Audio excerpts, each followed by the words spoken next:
Hey, good morning, good morning, good morning. What's up, everybody? Good to see you, good to see you, good to see ya. Thanks so much for being here today. And I can't wait to talk to y'all. What's up, what's up? How we doing today, everybody? What's going on? Good morning, good morning, good morning. How we doing today, guys? Come on in, guys. Grab your coffee, whatever you're doing. Bring it on in, have a seat, and get comfortable. Good to see you guys today. I want to apologize right out of the gate, you guys. I wasn't here yesterday. I told you guys I'd be here yesterday. Unfortunately, my um my wife kind of had a total breakdown yesterday. Everything kind of came full force, full circle, and it all hit her, okay, for everything that's been going on. So my apologies. I like to keep my word. I definitely don't like to not keep my word. So, um, that's why I wasn't here, you guys. So my apologies. Um, I promise you, that's the only time something like that will happen. As to where I don't keep my word. If I tell you guys I'm gonna do something or something happens, that's pretty much it. So again, my apologies. And I knew something was coming, okay, because she was too calm and she was too okay with things that had happened, and I know how she is, and I think it's because she had so much that she had to do for this, and knew that she, or at least felt like she couldn't, you know, break down, I guess you could say, and she had to stay strong through it all. And then once it was said and done, it was done. You know what I mean? So I mean, there it is. So I'll give her props because she did good considering. So it's been a crazy this past week. It's been nuts, you guys. So I appreciate you guys understanding, and I knew you guys would. It's not a big deal. Um, oh, okay. Um, I have okay. Could one of the moderators drop that in the chat, please? Jennifer or Jenny, sorry, hon, is requesting Cash App and PayPal. I don't even know who's all in here yet this morning. Hold on one moment, guys. By the way, welcome everybody. Strike First, good to see you, brother. Schmooby, welcome. My dear Kat Denise, Miss Jennifer Thompson, my brother David James, good to see you, my brother. Princess Mariposa, good to have you back. Becca, what's going on? Miss Esther, Daisy, Dead, Mama Bear, good to have you guys here. Our beautiful evil queen Morticia. Hold on, guys. Sounds like somebody's at my door. Give me 1 second. I'll be right back.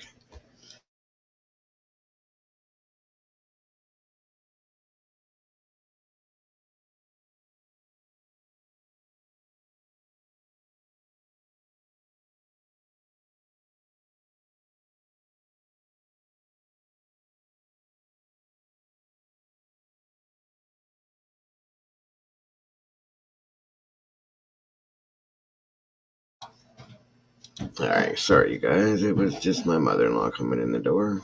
No worries. Who else? Did I miss anybody? I don't think so. David James. David James. Where's my girls at this morning? Everybody else is here. Let's see, ladies, where are ya? Thank you, Miss Esther. I'm working on changing that up. That's another thing. I gotta thank you, Schmooby. I appreciate that, hon. There it is, Jennifer, right down there. Yeah, I've been messing with everything, guys, trying to get everything set up. I'm trying to. It only shows. I hit thumbs up. What are you talking about, Denise?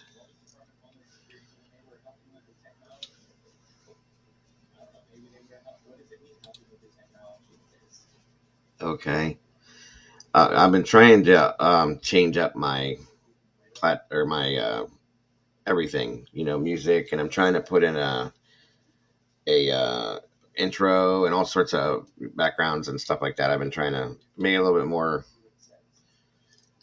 inviting for you guys, I guess you could say. Good morning, Lassie. Good to see you. Miss Faith, good to see you. The like button. It only shows I hit thumbs up. Okay. Yes, guys, if you can, please hit that like button. Now that I've hit the 1,000, I gotta start worrying about the algorithm and keep that on the up and up and keep everything good for me. So I appreciate that greatly if you could. Let me see here. I'll pin this PayPal up here in the chat if that helps. Miss Morticia. Um, I'm probably going to do your little dance today since I was going to do it yesterday. I promised you guys I'd do it. You guys got me here, and I'm going to do it best I can. So come on back in later on, Morty, if you have the time. If not, you'll be able to watch it later. But I'm going to do it. I promised you guys I'd do it. It's going to happen. So I just kind of wanted to get through what I was going to do first, and we'll end the stream with that if I can do it. But it's going to happen. Like I said, guys, I keep my word. Thank you. It does very much so, Princess. So thank you for that. I really do appreciate that. Yeah, I'm important now, guys. I count now. I'm not just floating around in here somewhere. So I got to do everything the right way and make it worth it, I guess. So, but yeah, I will be doing a little whatever that thing's called. Whatever. I'll be doing my version of whatever it is because that's all I know, you guys. I don't. Yeah, oh, I don't know about that one, Smoothie, because it's embarrassing enough as it is. So, um, who cares anyway? 'Cause it's just you guys, so it doesn't really matter. You guys like me for who I am, so that's all that matters. We're gonna go over some stuff today, back into the realm of what we do, and that'll be my end of my stream. It is, Esther. I mean, this is you guys. For those, I hope you guys don't know this on a regular basis, but like funerals are so expensive. Even when like he wanted to be cremated, and but you have to do like pictures and thank you, Gene. And then flower arrangements, and you have to pay for this, and you have to do that, and this has to be paid for this way, and this has to be taken care of that way. And then when it comes down to it, if there's no, I mean, I don't like to say it like this, but if there's no previous preparations for it, it makes it really hard. So if you guys haven't done that, please do that for your children, because it really makes it really makes a bad situation worse, which is partly where um, the breakdown came from. Because it's just one added thing on top of that. And it's like I get it, I get it, I get it, and then we got to keep moving on with our daily life. She has to go back to work, it's just, it's been rough. It is. But, on my side of things, you guys keep me going. You guys keep me up, with the positivity. I threw it out there for you guys. You guys throw it back for me. And we appreciate that, guys. We really do. All the kind words, everything. Again, my wife has said, thank you so much to all of you guys that have, said the nice things you guys have said and all the well wishes and all that. Uh, from the bottom of her heart, she said, thank you so much for all that. Yeah, it that's not a joke, okay? Not a joke, guys. And oh yeah, hold on, Jenny. I'm sorry, hon. I'm just gabbing away, not paying attention. I shall check, ma'am. Let me see here. Yes, ma'am, I did. Thank you so much for that. I very much do appreciate that. Very much. Thank you so much. What is up, Hammer?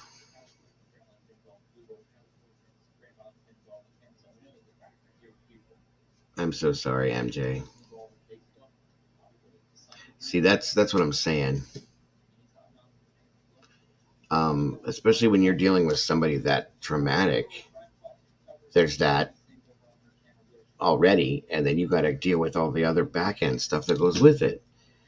It doesn't make it makes it 10 times harder.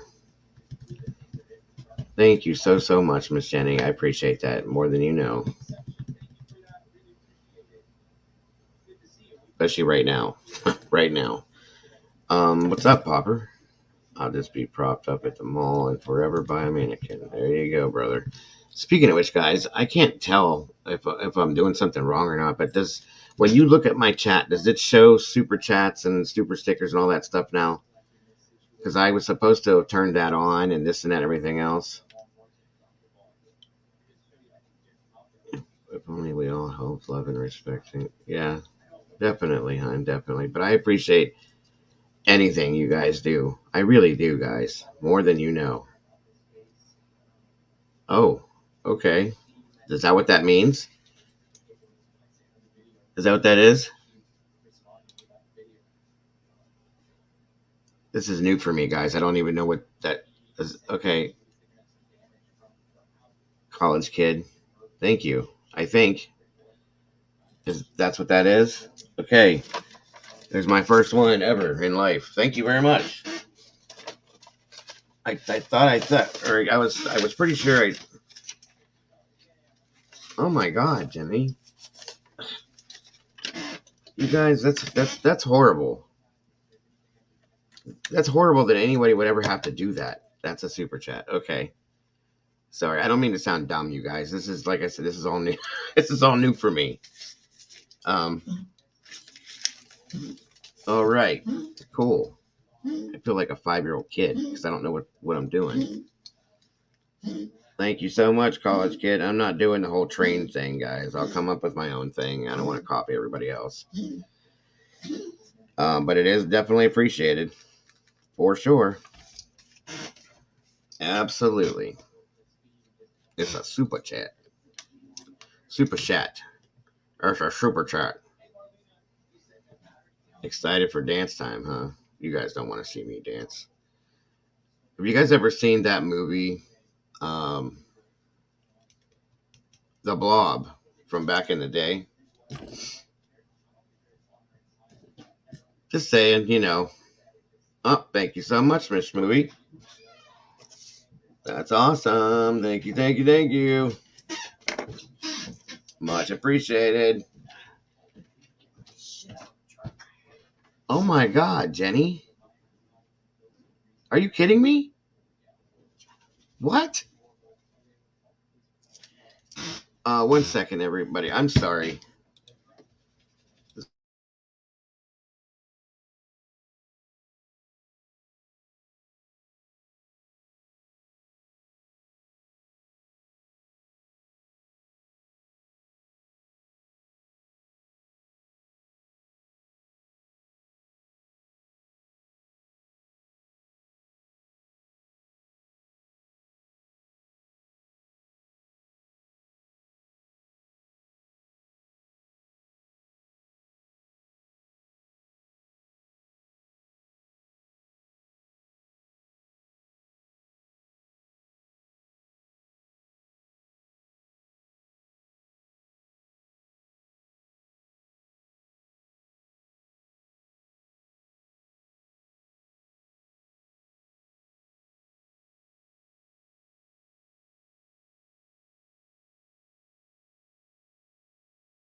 I gotta leave this door. All right, all right, all right. So sorry, my mother-in-law. Anyway, I'm up like mortified, Jenny. I just I don't even know what to say to you. I'm completely mortified. I hope God bless you, and I hope you're okay. That's horrifying. I can't ever imagine something like that. I'm beyond sorry for your losses. That's just not. It's not okay at all. I'm very sorry. Anyway, like I said, God bless you. Well, I'm not really pink. It's gonna be more like a red blob because I'm wearing a red shirt. But yeah, I'm not Mister Muscles and sexy guy here. I got me a belly and a little bit overweight there, guys. So I'm not real happy with with me per se. But you guys asked for it. You guys get it.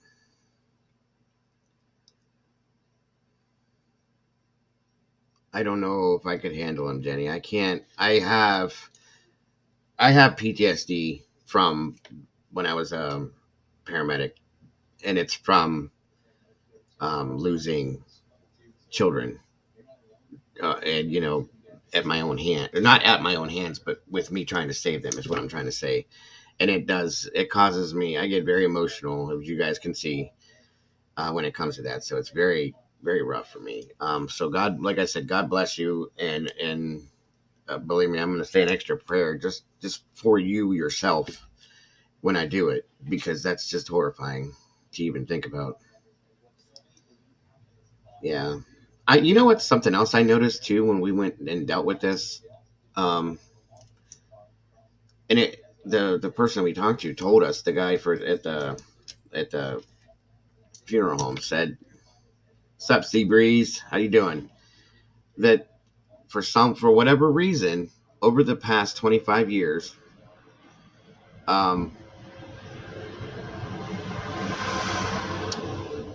people have been there's been more cremations being done than actually people being buried. I never knew that. It's kind of an interesting statistic, but same one little part. The doctor broke my daughter's. How do you do that?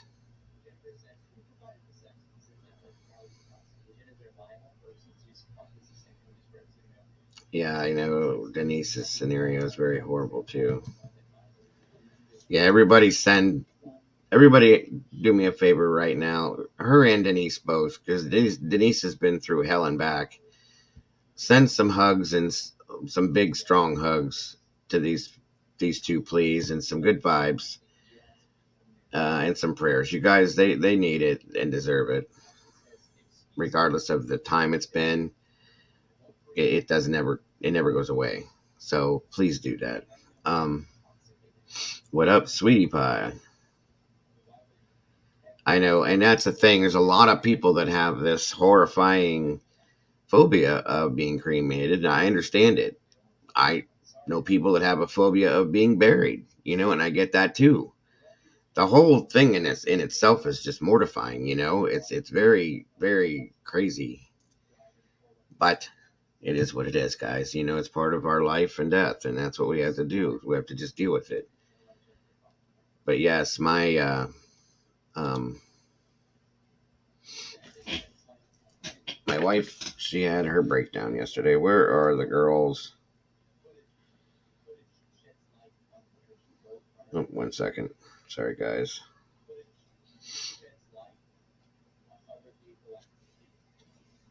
He was an intern and left alone. See that? Nope. No, no, no. We had that happen with my oldest son. Um, hold on a minute, guys. I can't see. 1 second, everybody.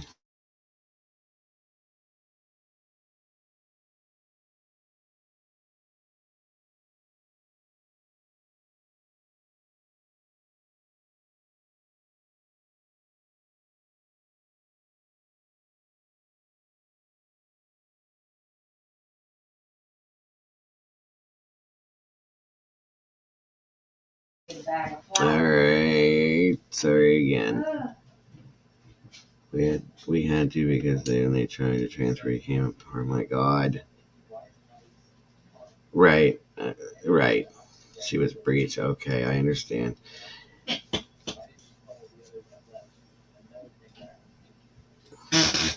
There she is. There's Erie. Good morning, my dear. Good to see you. Yes, we do. Finally. Absolutely. Um, you guys are probably going to start seeing commercials here and there too, so I'm sorry. Or ads, whatever you want to call it. I'm sorry about that.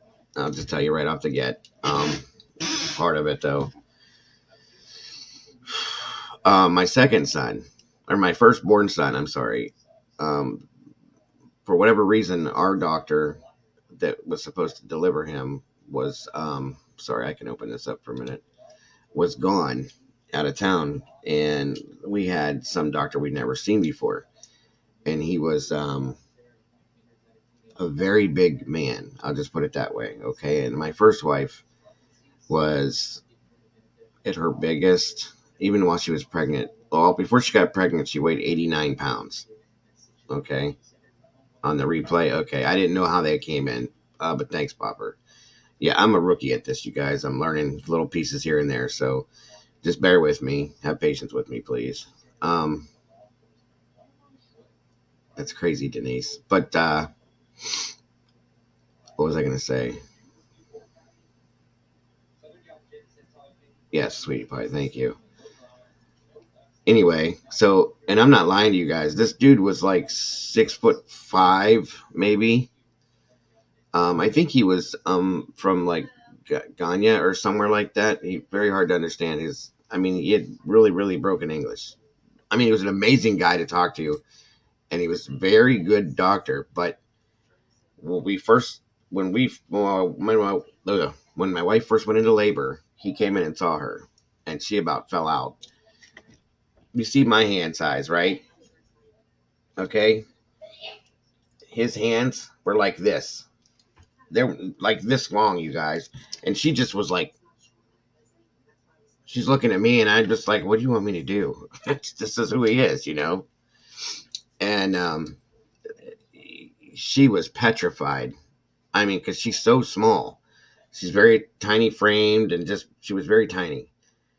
And thank you, Anna, if you're talking to me.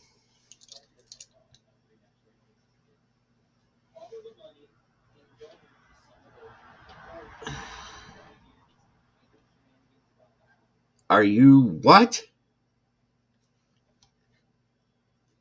What? No way. No way. There's no way in hell. That I hope you guys own the hospital that this happened at, or whatever. Like what?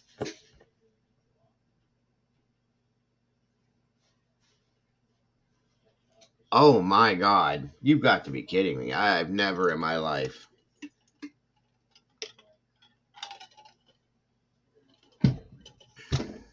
That's disgusting. I've never heard anything like that in my life. Ever, anywhere at all. Ever. Thank you, Anna. That was for me. I appreciate that. I jumped him. He wouldn't have been walking if I'd have been there. There's no way in hell. Who says something like that? You guys are killing me this morning with these comments. My God. What the hell is wrong with people, you guys? Where do people get their thought process? You know what? I went to a pharmacy one time. Okay. And there was a woman in there getting her birth control. And I hear her. I figured out she was getting her birth control. I was waiting for my prescription to come through. It was a CVS. Okay. And I hear this arguing going on, and I'm like, what, like, why would they be arguing at a pharmacy? And I mean, it starts to get louder and louder and louder, and I hear over the loudspeakers security being called, which I didn't even know. That's an amazing comment right there, Denise. And that's what it is too. And so I stand up and kind of like walk around. Not, I try not to be nosy, but when things get like that, it's like, okay, what's going on? And there's a woman standing like nose to nose with this pharmacist, and he's leaning down over the counter and he's screaming back at her. And she's like taking her finger and like jabbing it in his face and screaming this and that. He would not fill her prescription for her birth control. And I'm listening and I'm thinking, what the hell is going on? And at first it sounded like it was because um well, at first I thought it was like for like a pain medication or something, you know what I mean? And like she was just being an ass. And or maybe she was a pill seeker or something like that. Well, then he said something about it being against his religion, and she spits out something about whatever I do with it was kind of vulgar what she said, but whatever I decide to do with my, and she used an interesting word for it, in my life is not your business or anybody else's MF business, and blah blah blah blah blah, and so on and so forth. And I mean, she's going on and on and on and on, and she's like, all I need, give me my MF and birth control pills, so on and so forth. And the security comes over and he's trying to talk to her, and she's like, it's not his business nor his choice to tell me whether he's going to fill it or not. That's his job, and he gets paid to do that. I brought my prescription and I expect it to be filled like every other prescription I've ever brought. Here he is, and so on and so forth. And he's screaming at her, I refuse to do it. It's something, some word he used, I can't remember. And he, something, he said something about God and something else, and I blah, blah, blah, blah, blah, blah, blah. And I'm going, whoa, okay, this is different. Got you, Denise. That's a good point. So yeah. So the whole situation ended. Okay. I'm still waiting for my prescription, which is because of that fight. They didn't have time to fill it. So I'm sitting there and I walked around the one side of the counter and I said, so it's going to be a while. And she was the assistant and she said, yeah. And she goes, I'm really sorry. And I said, what's going on? And she's like, our pharmacist today, it's against his religion to fill any kind of prescription that prevents childbirth. I said, okay. I didn't know that was a thing, but it is. And I was like, well, how does he do this? She goes, I don't know why they keep bringing him back here. It's a problem every time because there's a couple other medications that he won't. There she is. What's up, sis? Morning. Good to see you. There's a couple of the prescriptions that he can't do either. He won't do any kind of like medical, like prescription type contraceptives. They definitely don't do the morning after pill. Just anything like that. You know what I mean? You're in the wrong business, bro. Like if you can't do that, then you shouldn't be doing this. Uh, and that's exactly it, Smoothie. I mean, you have to. That's what it is right there.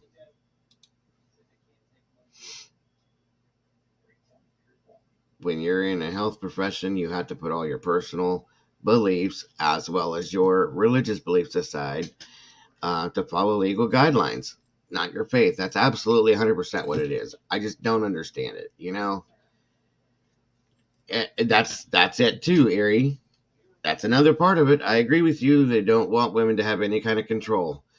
Um, the faith that he is feels that women are to be seen and not heard. She told me something like that too. That he has no respect for them as the assistants, and he's requested male pharmacy techs and things like this. I don't think that guy's there anymore, truthfully, because I haven't seen him in a long time. But this was a while ago. But still, I'm just saying, that's just a crazy situation. You know what I mean? I've never seen anything like that before. I felt so bad for the woman. So she's like, just give me my damn prescription. And here's the best part. Here is the best part. That good morning, Miss Cece, the sweetest lady on the internet. So good to see you.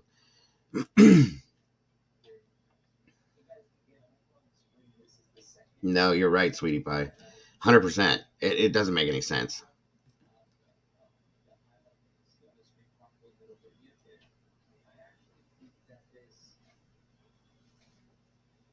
Yeah, no, I agree with you. I do. Yes. That thank you. Okay. Well, perfect comment for what I'm about to say. That comment right there that Erie just made. Do they not realize what happens when children have, or when women have children they don't want? What I'm about to talk about today, with little Quentin. This is what happens when people have children they don't want, or they can't handle per se. Um, I have a whole story to tell you about something that goes with that too. That's what happens. Um,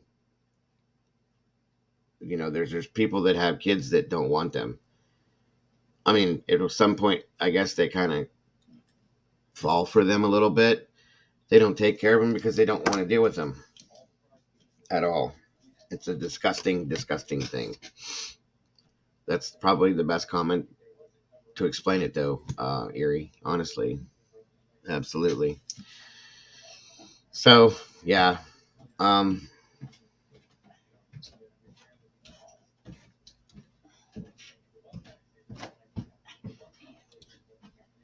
I fought for 2 years with forgiveness and prayed about it. But in that courtroom, I got to tell the devil was him by the tell him, but the devil has him by the balls, and he needs to find the Lord he's lost. Yeah, I got you, Denise. I do. So, um, my granddaughter. Some of you guys have seen her, the little redheader, brownish redhead with the freckles that pops in here with her little head every now and then. The love of my life, my whole heart. Okay, my stepson. I don't call him my stepkids, but my stepson, one of the twins, is her father. And he got with this girl, her mother. Good morning, Miss Christine. Good to see you. Good to see you. Good to see you. Thank you so much for being here. He got with her mother. He was head over heels for her. They had talked about wanting to have a child. They planned her. My son has always wanted a lot of kids. Okay, and according to what he was told by the mother, so did she. Well, so they did the process. They got pregnant. She's got some kind of a couple like physical health problems, and David, what's up, brother? Everybody, David James is saying hello. Um, that's crazy, Denise. So, anywho, so she gets pregnant. They're not married. They were just together. Okay, which in my opinion, yes, I think you should be married if you're going to have children. But if you're not, then you're not. It's not. You're not going. I don't think you're going to hell for it. I'm not going to damn you for it or anything like that. I did two shotgun weddings in my life. Two. Okay. The first wife, we got married a week before my first son was born, and no lie, my second wife, we got married 2 weeks before my last son was born. I just feel like you should be married. It's just one of them things I was raised with. But I do not condemn people, nor do I damn people for not doing it. It's just you don't do that, guys. Not nowadays, especially. So anyway, um, I completely forgot what the hell I was talking about. This is my ADHD. It drives me insane. What the hell was my initial point, you guys? Damn it, I can't remember it. Shut that door, please. It's nice out. The light is blinding my camera. Okay, there. Now you can see me a little bit better. Um, my son. Oh yeah, my granddaughter. So, this irritates me to no end. By the way, just so you guys know, that's I'm gonna start getting angry here as I tell the story. So anyway, she gets pregnant. They did it on purpose, and goes through the pregnancy. She had to get the RH negative shots because she's got some, like I said, some physical medical problems and some kind of a blood disease or something like that. And she has, um, the mother has chronic ADHD, just like my youngest son, um, and other emotional issues, okay, that didn't come out until she was pregnant. My son had no clue. Otherwise, he said that he probably wouldn't have tried to plan my granddaughter, but then at the same time, he wouldn't have her, he said. So he's kind of torn with the situation. Thank you, Miss Heather. Um, and by the way, I like your picture, Miss Heather. That's a pretty picture. Very pretty picture. Um, what was I going to say? So, so she starts having all these like manic episodes, and I'm going to go video down for a minute, guys. And all these weird things were happening. Like my son said that she was like waking up swearing to God people were inside the house. He's jumping out of bed, like going for like weapons and stuff to uh, defend them. Thank you, Miss CC. Um, so on and so forth. And there's nobody there. And I'm thinking like, and we're getting phone calls about this, and I'm like, what the hell is going on with this girl? I mean, I knew from the moment that I met her that she was off. We'll say off, okay? But I didn't know it was that bad. Yeah, yeah, Christine, that's no joke. So we started getting like scared too, you know. He woke up in the middle of the night one time, and she was standing over top of him, just staring at him, and he was like, "Can I help you?" She wasn't speaking, and I was like, "Oh my god, dude, she's gonna murder you in your sleep. Like, get the hell out, you know, get away, something." So, um, on and on, and then she got really like weird about everybody else. Didn't want none of his family around. Um, all she wanted to do was sleep. I mean, it was just a mess. So we all figured out right there that this isn't going to be an ongoing relationship. It's going to be a bad scenario. And of course, in the beginning, when she delivered, she didn't even want any of us there. And I'm like, no, that's not going to work. Um, Not at all. You know, that's our grandchild. We deserve to be there. So we got to go there finally at the very last minute. You know, he just said, just come up here. I don't care what she says. And, you know, she was knocked out. She didn't know we were there, that we saw her. We went in the back and all that. And she was born perfectly healthy, beautiful little bean, is what we called her, because she was just a chubby little thing, adorable. And after her pregnancy was over with, she started to get a little bit better. And then she got better and still a little off, though. So they're together for probably 3 months after that, okay? And Juniper, her name is Juniper Poppy, and then my son's last name. And um, you know, she was healthy, and they were taking care of her, this and that, and well, mostly my son was taking care of her, and this is when we started to notice the difference. It was about 3 or 4 months in. No, yeah, I think the biggest part of it came out when she was about 6 months old.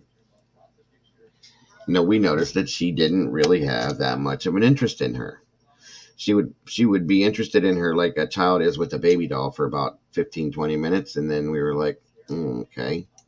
Shane, my son Shane, that's his name, was all over her, and we were too, you know. And at that point, she didn't care who was around the baby at all. Before, nobody was allowed to be around her, but she didn't care then, and was literally trying to, at 6 months old, like pawn her off to anybody, because my son worked full-time hours. He was an electrician at that time, or an electrician's apprentice at that time, and was working these jobs where he traveled out of town, right? So we started to put it off as to maybe like postpartum depression. I'm thinking like no big deal, you know. And my wife would, you know, kind of took her under her wing and would talk to her, and was very like loving towards her, because she came from, um, her childhood was horrible. I'll put it that way. She was raised by, her mother was a drug addict. Her father was kind of abusive. We were told, um, so on and so forth. Okay. Well, now we're friends with her mother, and we've gotten the, like, she told us that she had all of these crazy, like, what the hell did she tell us? She was bipolar, manic depressive. I mean, all these things. She's definitely a hypochondriac, okay? And she has Munchausen's by proxy and all these other things. So, whatever mental issues she had going on, the pregnancy, like, pushed those to the full limit and screwed her up permanently, okay? And so, now months have gone on. I'm saying about 8, 9 months. So, here they're living in an apartment, and she moves, or no, yeah, they had one apartment and they didn't like it. They needed a bigger apartment. So my granddaughter's mother talks my son into moving in with, or no, first of all, they moved my daughter in with, okay, they moved my daughter in with them in their apartment to help with bills. So they took, and my son still regrets this in a horrible way. He feels very guilty about it, but it was the woman or the girl that talked him into this, okay? I'm sorry, I'm jumping all over the place. I'm trying to remember the story the right way, but no, Schmooby, she did not tell him anything. It was all afterwards that we heard all this stuff, okay? So, I mean, she said that she had the blood disease. She said that, and she said that she had ADHD. That was all she told him, and that's all any of us knew. Well, then all these other things. What's up, Miss Lisa? Thank you, thank you, thank you. I owe you this, keeping me awake. It's too. Oh my goodness. Well, I'll keep you awake as long as you want me to, my dear. Thank you so much for being here. Um, and once I get going on the topic we're going to talk about, you're more than welcome to come up here with me, Lisa, if you'd like to. That's for any of you guys, by the way, that are interested in it. Yeah, exactly, Smoothie. So, but thank you so much, Miss Lisa. I really appreciate that more than you know. Um, like I said, I'm not going to do the train thing, guys, because I don't want to copy everybody. But I'll come up with my own little thing. Um, a Meatball Express or something. I don't know. Anyway, thank you so much, though. Um, believe me, it's more appreciated than you know. But so the oh wait, did I? Where did it go? Where did it go? There it is. Thank you, thank you, thank you.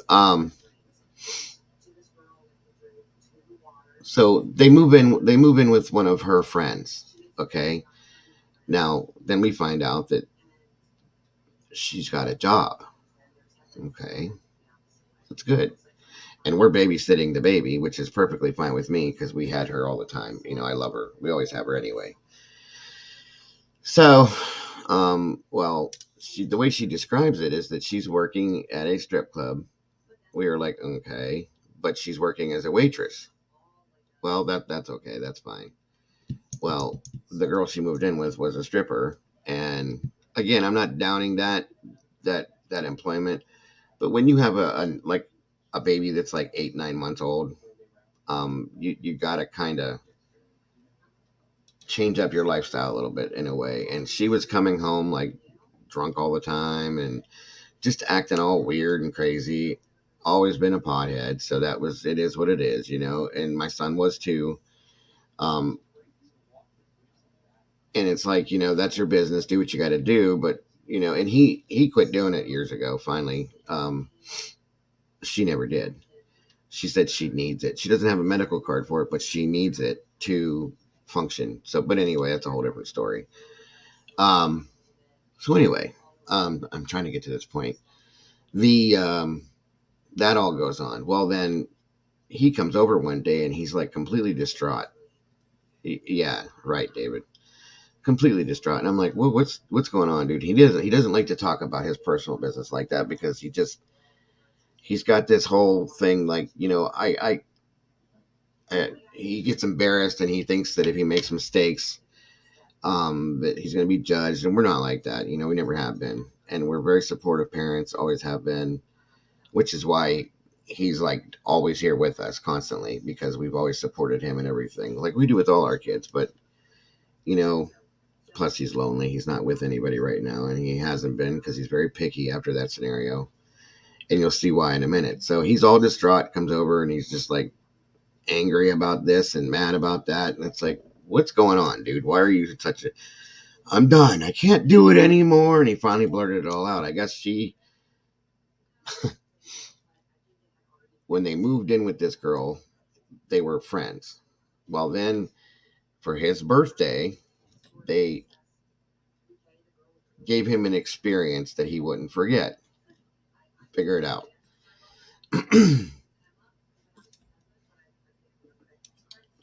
It includes the number 3. I'm sure you guys got what I'm saying, okay? And it happened one time. And he was super into it and super excited and super happy, as any kid that age would be.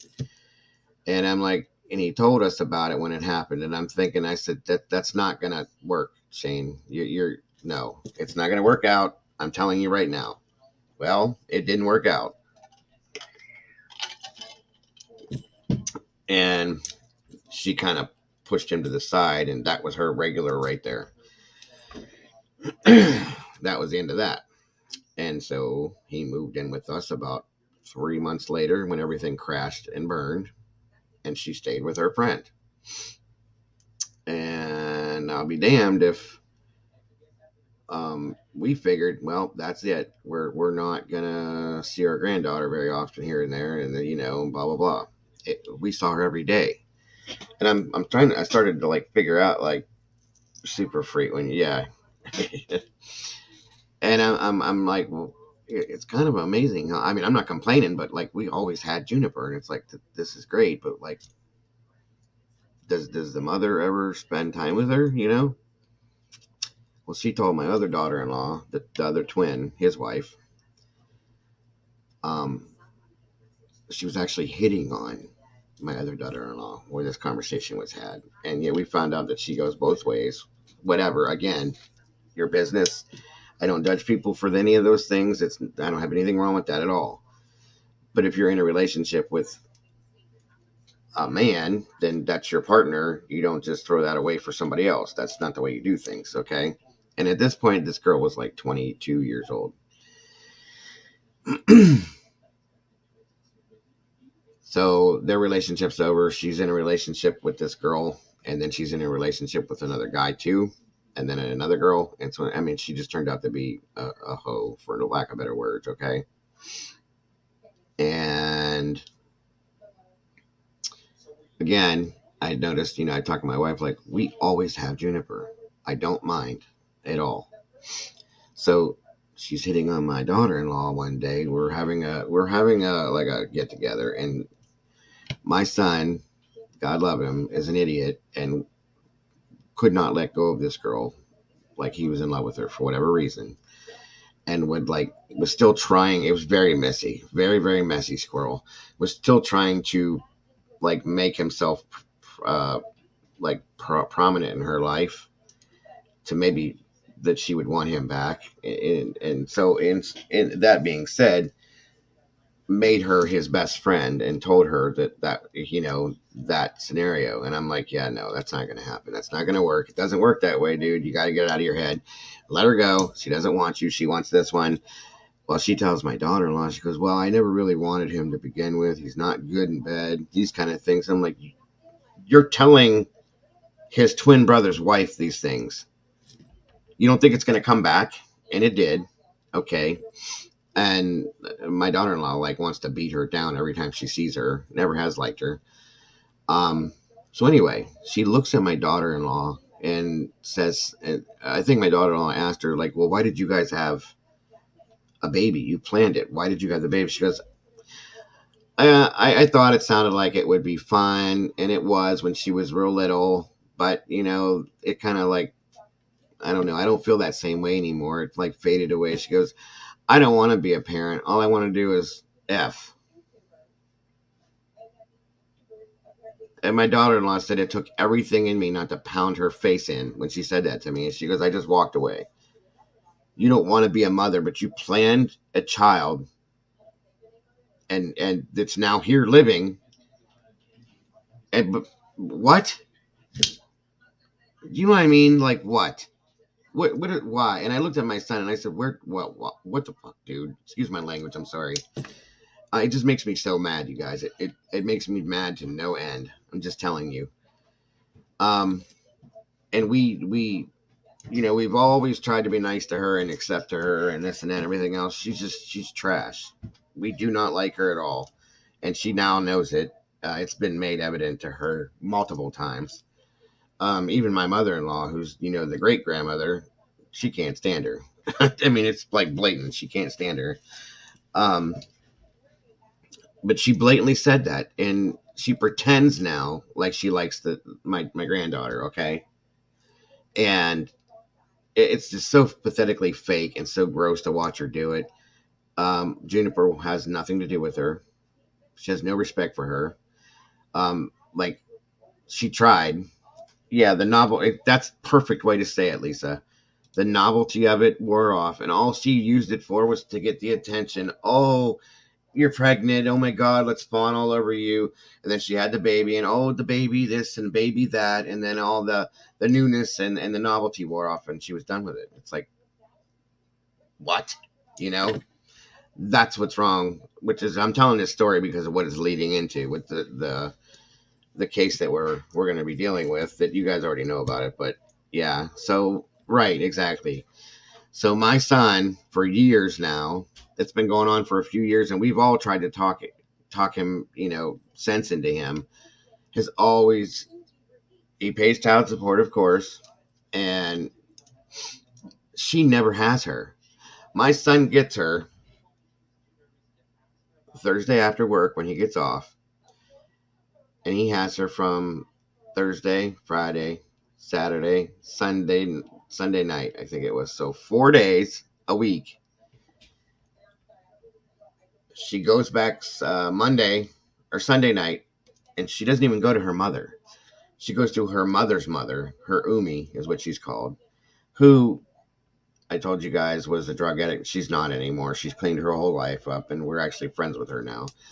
And she's told us the truth about the mother and all that other stuff, her daughter, which was all a bunch of bullshit lies and everything else. And, when we told her that comment that was made, she goes, I'm not surprised. She goes, I tried to talk her out of the whole pregnancy thing. She wouldn't hear it, so on and so forth. And she said, because I knew what she was going to do. Okay. It would have been nice to know that then, not now. You know what I mean? So, yeah, she doesn't want. So we're pushing him right now, and we have been for almost 2 years, to get full-blown custody. Good morning, Miss Alice. Good to see you. Thank you so much for being here. Full-blown custody. And he's refusing to go for doing it. We've gotten the paperwork on it twice. He has an amazing job. He makes like $27 an hour, and he's got lots of job time. He's got an established home, vehicle, anything that child could ever want, nonstop babysitting, okay, and nothing to worry about. And he still won't do it because he said, I feel that her mother needs to be in her life. I said, dude, you can't force her to be in her life if she doesn't want to be. Well, I've been trying to change her. You're not going to do it. And he doesn't listen, and he gets mad when we talk about it, so we just stop talking about it. But she keeps doing these stupid things and making him mad. And then she makes a comment not too long ago about thinking that child support needs to go up. You don't have her. You don't have her. You don't even need the child support you get. And he pays you guys. It's one child, by the way. Take a guess at what this kid pays a week for child support. For one child. Just take a guess. Anybody, please. It blows my damn mind. And it pisses me off, too. And now she wants it up. She went and married some other guy who won't work at all. It says he goes to school. He won't work a job at all. No. It's not quite that much, but it's close enough. She'd be happy with that. He pays $389 a week for one child. That's disgusting to me. I'm sorry. She lives off that. She never buys anything for her. We buy, and my son buys all her clothes. Um, she just started school this year. She's 5. We bought all her school clothes, all her school stuff, everything. We constantly we buy everything. She buys nothing for her. And then she'll get like, well, Junie needs a coat, or Junie needs this or this or that, everything else. Yeah, she went and married some other guy, and they're not even together. And he's a nutcase too. I mean, this is a big ass, like Squirrel said, it's a mess. A huge damn mess. And we are pushing and pushing and pushing for him to take full custody of her. And he knows that she's going to fight him on it because of the child support. She's a waste of oxygen, Schmovie. I can't stand her. That's what I said. Make her pay child support.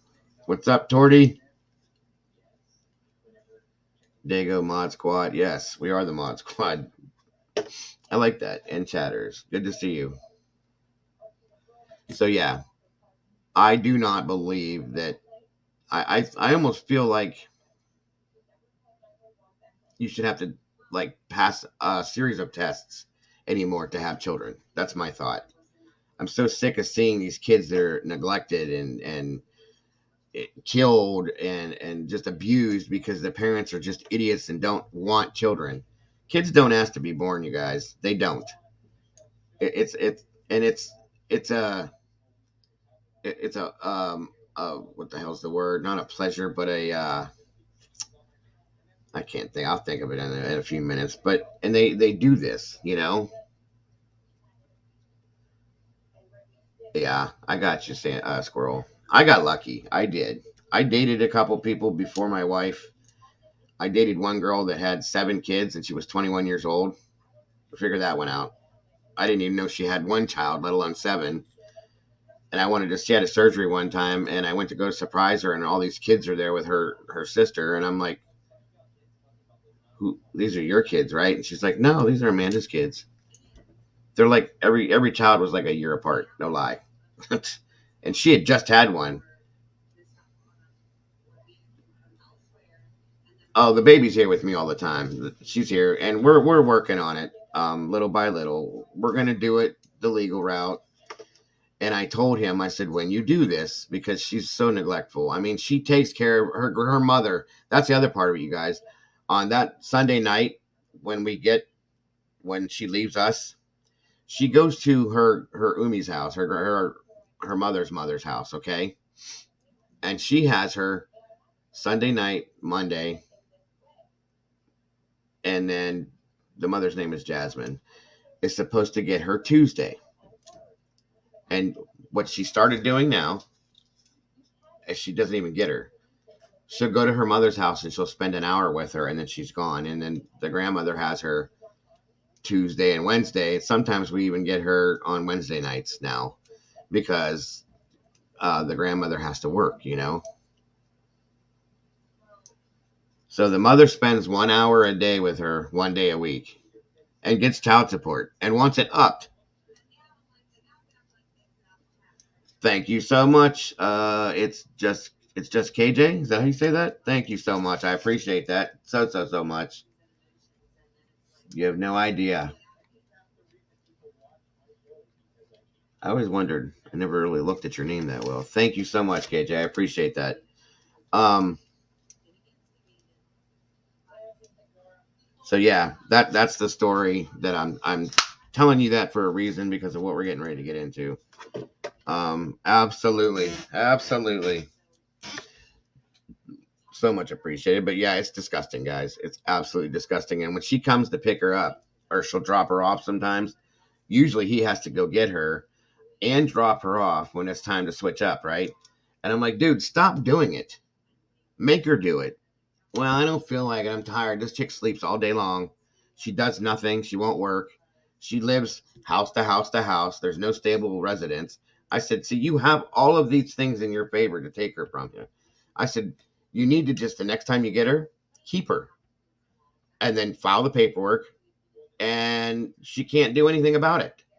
We have her. She stays in our custody or your custody until it goes through court. End of story. If she gets visitation, she does. The child support stops. It's done. and he just won't do it because I can make her change. You're not going to change her. That's what his biggest thing is. He can make her change. I said, no, no, no, no. Well, she's getting better. No, she's not. He's in such denial. Pisses me off so bad. We're trying, Heather. We've tried everything, you guys. And at one point, had him to the point where we thought he was going to do it. Went and got the paperwork. I filled it all out for him and showed him how to do everything because I'm a father. I was a single father that had custody of my kids from my first wife. I got custody of my kids and kept them the whole time until they were adults. Okay, and here's the story. How about the child support? She paid me child support, guys. This is what pisses me off, that he pays what he does. Guess how much my ex-wife paid me for 2 boys? And this is no bullshit. And this is in the state of Ohio. I still don't understand this to save my life. She paid me $50 a month for 2 boys a month. And she had a decent job. No, it's $50, Mama Bear. $50 a month. And I looked at the judge when he ordered that amount. We were sitting in court. And I just looked at him. He goes, $50 a month, payable every 2 weeks, blah, blah, blah, based on her pay scale and all that other shit. And I said, $50 a month. The bailiff told me to sit down and shut up because I was getting pissed off. And I said, what do you want me to do? Go buy 1 shoe a month per boy until I can get them a pair each? How am I supposed to do that? $50 a month. I mean, I didn't even care. I just wanted custody of them because she was such a screw up that I just didn't want, She, when we got divorced, she started working as a stripper, and she used to show up drunk in her lingerie stuff with her new husband, half falling out of his truck, puking and stuff. I'm like, yeah, no, bye. You can take her home. She's not taking my kids like that. Sorry. For her visitation, it was a joke, but yeah. I just don't understand these women, and it's nothing. There's nothing against any of you good women out there, which most of you are. Great mothers, these women don't deserve children. So, Miss Lisa, thank you so much. Again, well, if we had a train, Miss Lisa would be well, no, actually, she's not the conductor. Who was it? College kid, that's right. Thank you, Miss Lisa. I appreciate you so much. Yeah, I don't want to do the train thing, you guys. I don't want to copy everybody. Yeah, I know. I kept him away from her as much as I could, and then my ex-wife married a month. I'm sorry, 4 days after we got divorced, she married this other guy. And then they were divorced within 6 months. And then she married another guy that she had cheated on me with back when we were together. Thank you, KJ. Once again, awesome.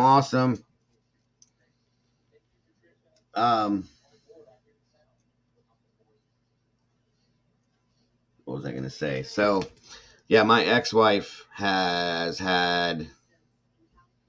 was her first husband.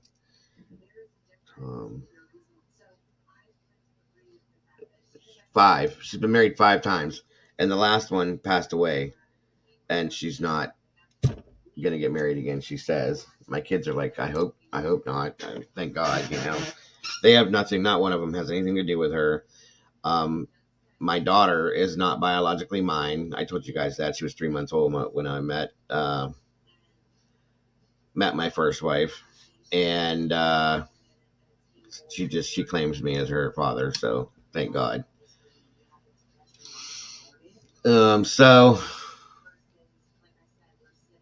it's a mess, guys. So I'm very highly against, like I said, children don't ask to be born.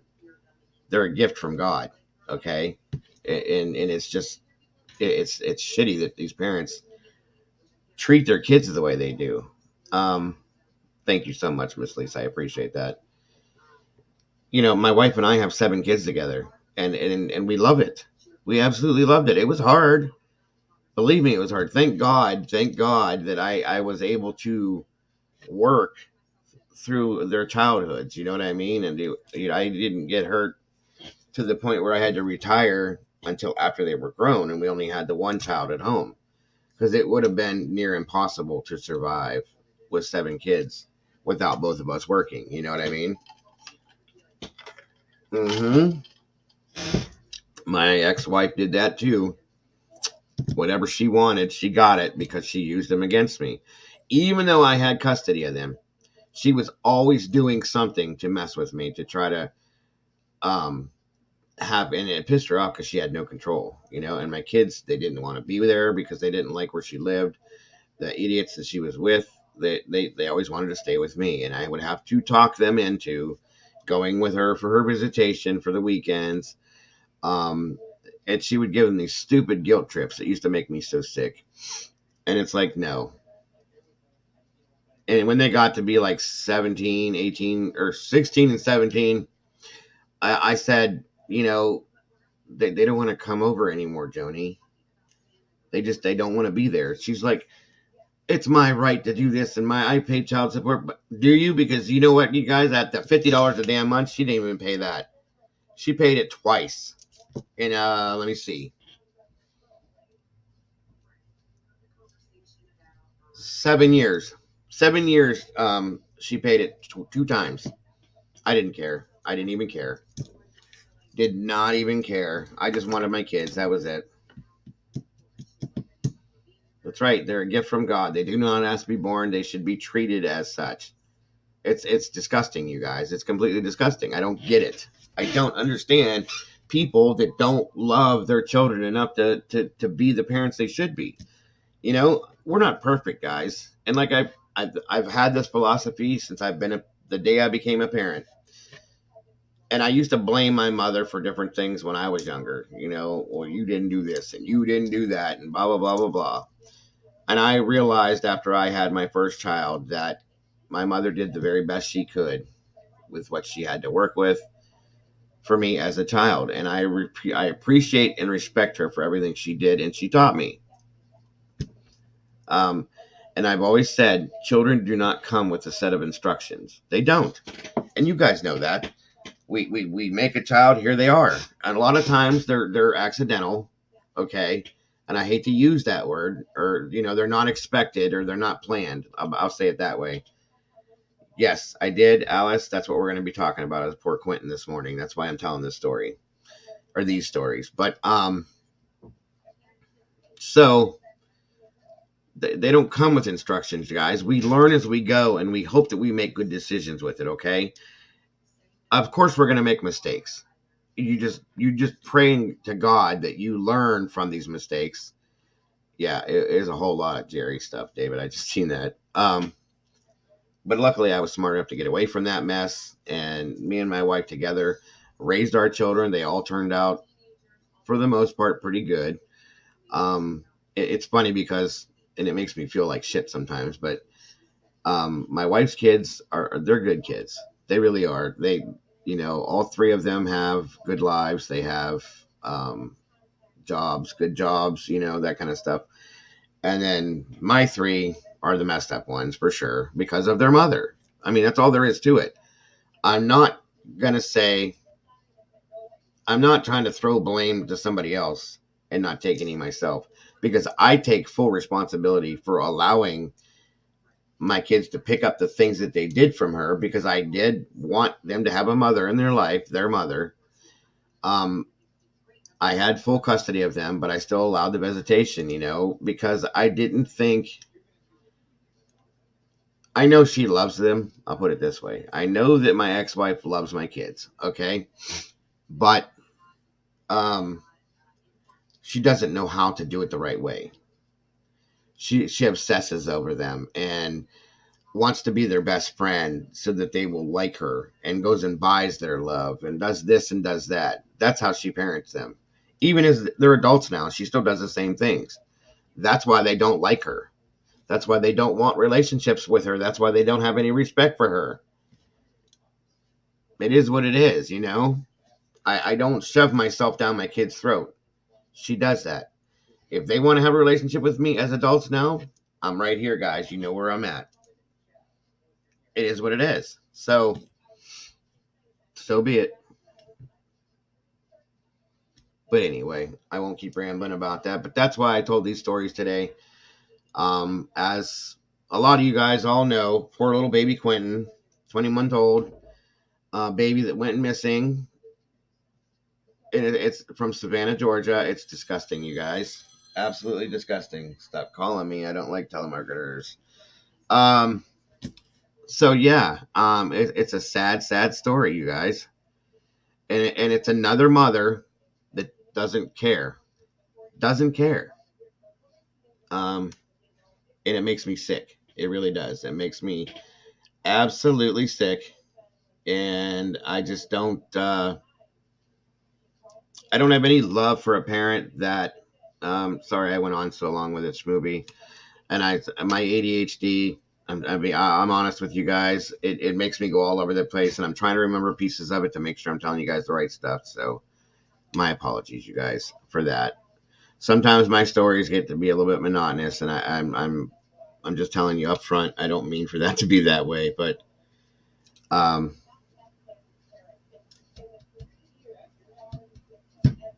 yes, I have a very, very, very amazing community in here, Raynona. You're part of that too. Just remember that. Um, Everybody in this community is just absolutely amazing. You guys, I love you guys to death. You guys are beautiful people. That's what I call you guys too. To everybody that I talk to out here is I gotta go hang out with my beautiful people. So, oh yeah, we've taught all that stuff too, Denise. All of that stuff with her. She's so smart. Oh my God, you guys. One of these days when she's here, she always wants to get in here with me and talk and stuff. I'm gonna have her come sit with me for a minute and let you guys listen to her talk. For 5 years old, I mean, this child is beyond intelligent, beyond. And I mean, she understands sarcastic comments. She understands like paraphrasing and things like that, and when to put things in. So, are you leaving, Christine? All right, hon. Have a great day. I'll be here for a while, so if you pop back in, I'll love to see you. But thank you so much for being here. I appreciate you so much. If not, I'll see you later on tonight, probably. Um, Marilyn Manson stuck on my beautiful people. I know. I did the same thing. Have a great one, Christine.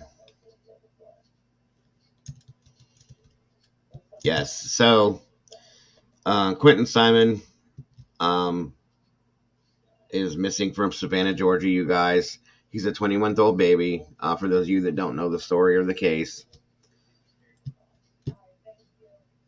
Awesome, awesome, awesome, awesome. Thank you, Pamela. Um,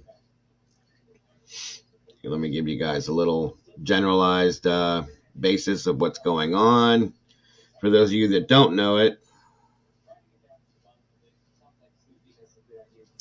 let me see here.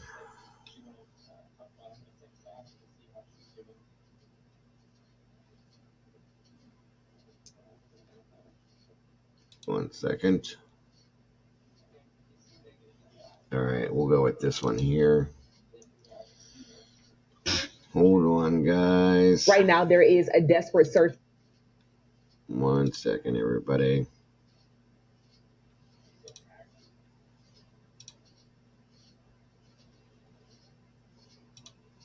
Okay. For those of you guys that know this already, please bear with me. I got to show, give everybody else the general basis of what's going on with this poor little baby. Beautiful little baby boy too. He's so adorable. He really is. I pray to God every day since this started that he's okay. I really do. But I there's something back here that's just you know what I'm saying. I hate handling cases with these little ones in it. I really do. But it's got to be done, you guys. It really does. Um, Again, this is Quentin Simon, 20 months old. missing from Savannah, Georgia.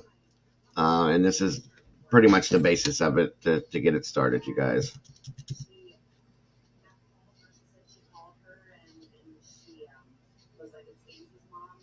Yeah, it's definitely a shady situation. Me too, Lisa. It really does. It breaks my heart completely. By the way, Miss Lisa, did you want to come up here with me, or do you want to hang out in the chat? It's up to you completely. You're more than welcome to come up here and watch the videos and discuss it with me. It's up to you. Or you can come up after I play whatever we're gonna do. Just so you know, you're more than welcome up here at any time. Just give me a heads up. That's all you got to do.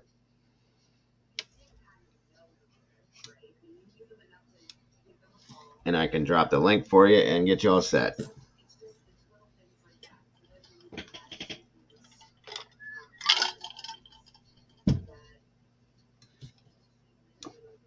I have a bad feeling about that as well, Daisy. Unfortunately, I hate to say that, but okay.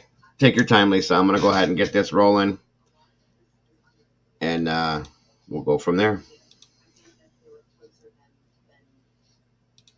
For a baby boy missing from Let me know if you guys can hear it okay. Enforcement agencies are now involved, including the FBI. Take a look right now. This is little Quentin Simon. He is only 20 months old and hasn't been seen since Wednesday morning. He was last seen at his house in Savannah wearing a light blue Sesame Street shirt and some black pants. Our sister station in Savannah reports that police have released Simon's mother and her boyfriend on yesterday after hours of questioning.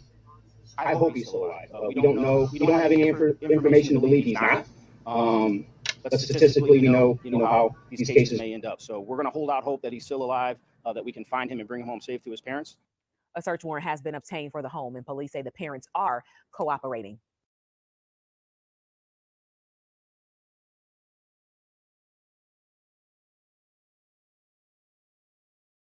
All right. Well, that's the basic intro to him. All right. Right now, there is a desperate search for a baby boy. Back up. Back up. Okay. Let's see what we got here.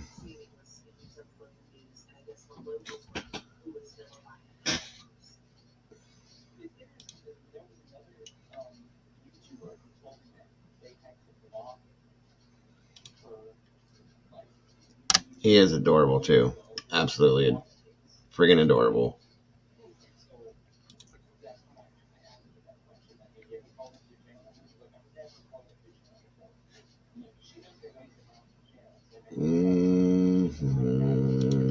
Bear with me, guys. I'm getting there. I'm getting better. I'm learning different things to make things quicker for you guys. For sure.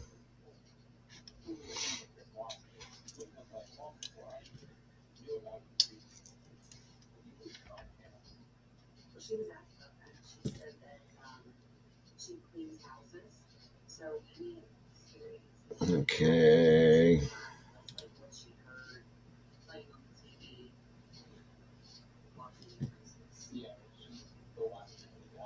Let's see here.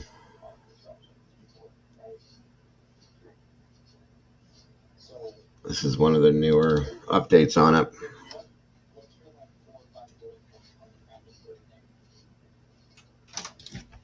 Here's what's happening. One second, everybody. Present screen. All right.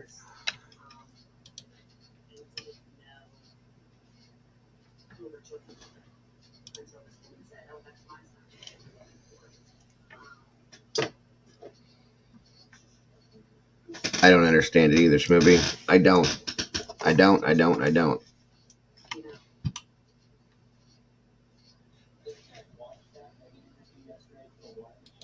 Right now, the fifth day of searching comes to a close. We're learning new information about the investigation into the disappearance of little Quentin Simon, just 20 months old. Our Andy Cole has been on the story for days now, and he reports on the latest and shares the police radio the morning Quentin was first reported missing. For the first time today, Chatham County Police Chief said there is a possible criminal element to this case. But still, 5 days in, Quentin is missing. We have a signal 56. You're hearing Chatham County Police dispatchers on Wednesday morning when Quentin Simmons went missing from his Buckhalter Road home in Savannah. Complaint about her 1-year-old son is missing. She woke up, her door was open, but he's unable to open the door since someone came in and took him.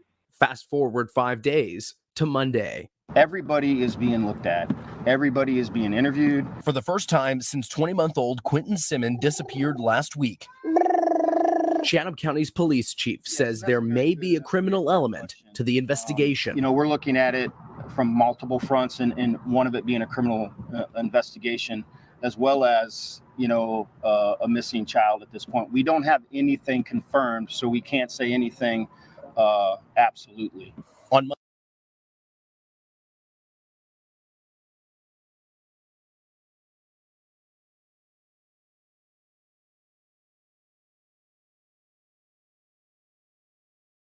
Monday, local law enforcement and federal agents re-searched the home where Quentin was last seen on Buckhalter Road. That included a sweep of the home. Police tarped up one of the windows early in the day and later took the obstruction down. Fire officials were on scene Monday as well. They used their fire hoses to drain the once full but murky backyard pool. Chief Hadley told reporters that dozens of FBI agents are here in Chatham County, desperately searching for Quentin. They are here in a support role, and I can't thank them enough. You don't bring 40 people, and some from all over the country, without an enormous amount of effort and expense. Also Monday, Chatham County denied an open records request filed by WJCL 22 News for the initial 911 call from Leilani Simmons, Quentin's mom, made the day of his disappearance. They say they are not releasing the call right now because it is part of a, quote, ongoing law enforcement investigation. Chief Hadley told reporters at his press conference today that he expects, with the FBI's help, to continue searching for Quentin through the end of the week. In Savannah, I'm Andy Cole, WJCL 22 News.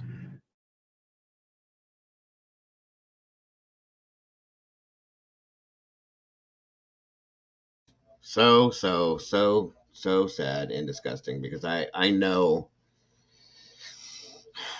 in my heart, I know exactly what this is going to be, you guys, and I know you guys know it too. And I hate talking about it, but I know what it is. I don't believe anybody walked in and took this child. She said that he couldn't open the door. He just At just 20 months No, old.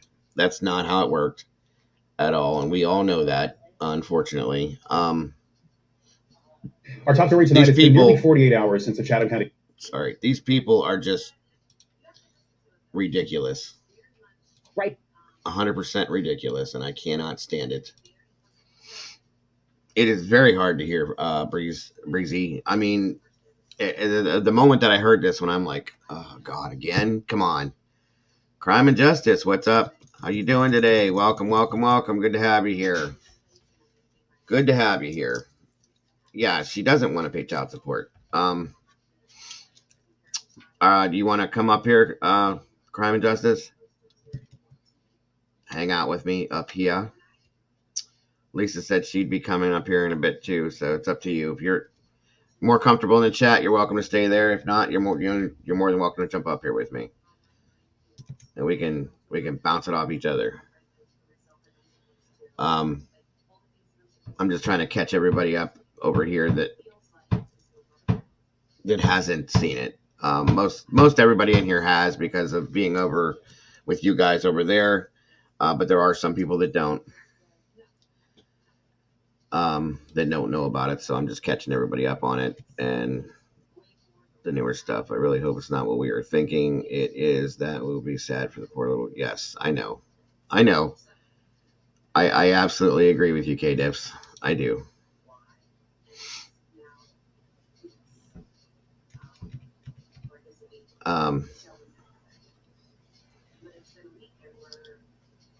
Unbelievable.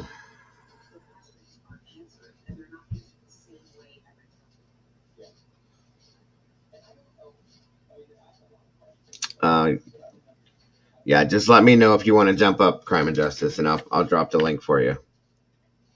And Lisa. Was not the child support date she missed the day he went missing. If that is the case, I would not have been worried about court either. I got you. I do. I agree, Shelley. Completely agree. And we had a case like this here, you guys, in Ohio, where people kept doing welfare checks on this child. I think the last name was Hernandez, if I remember right. I think it did go national too. I'd have to find it. But the mother kept saying that the baby was with its father. The baby was buried in their backyard, you guys. It was disgusting. And the police, they had a live video of the police being there, like a body cam video. And she just, I don't know how she did it. Like, she was just talking away like it was nothing. That whole time, that child was buried in the backyard. Thank you, Schmooby. Thank you, thank you, thank you.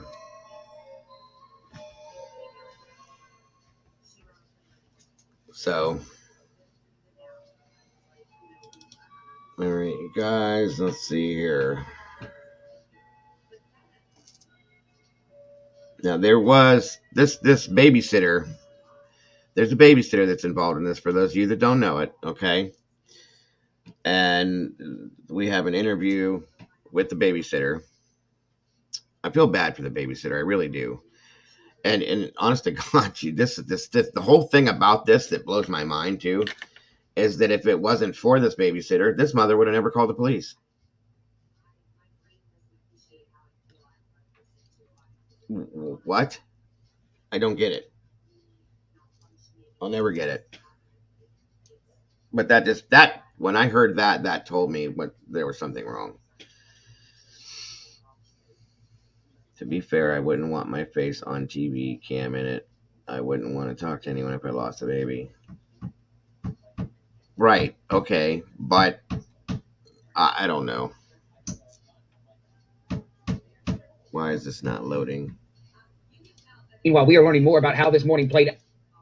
Okay. Let's see here. Yes, I do. Miss Lisa, thank you or Crime and Justice, sorry. Thank you so much. I appreciate that so much. Yeah, after last night's live stream with you guys, I called Doug last night and told him about it. As soon as he ended, I went and checked everything, and it said, "Congratulations, you are now part of the partner program," and all that fun stuff. So, thank you so much, Crime and Justice. I appreciate that so much. Okay. Yes, ma'am. 1 second, Miss Lisa.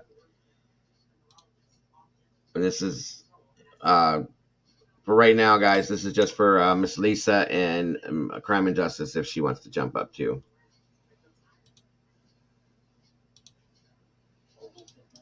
Here we go.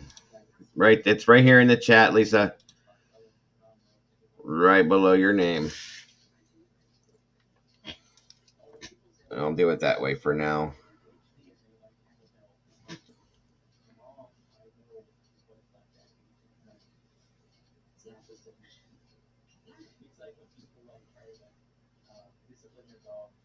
Give me 1 second, everybody. You don't ever have to apologize for that. Come on now. You can't look any worse than me. You always look so lovely every time I see you, so that's crazy. Oh, where'd it go? Where'd it go? Where'd it go? There we go.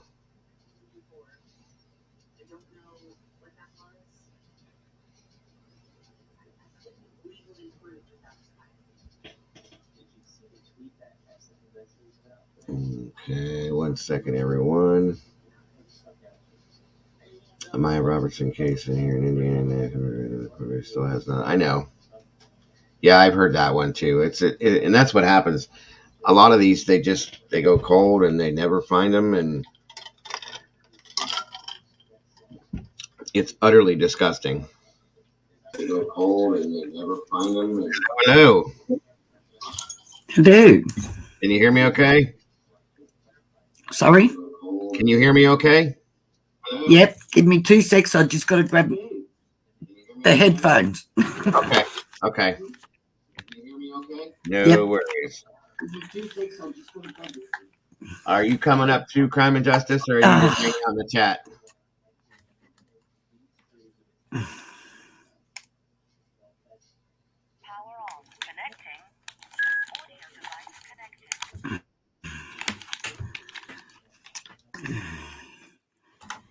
Okay. All right, we good? Yeah, we're good. Sorry about that. Are you guys still getting the echo?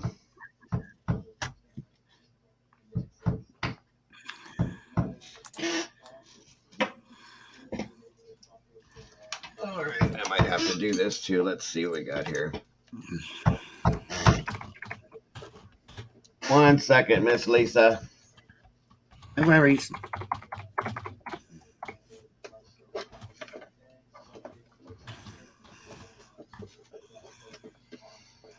Yeah, I know. I love that dog too.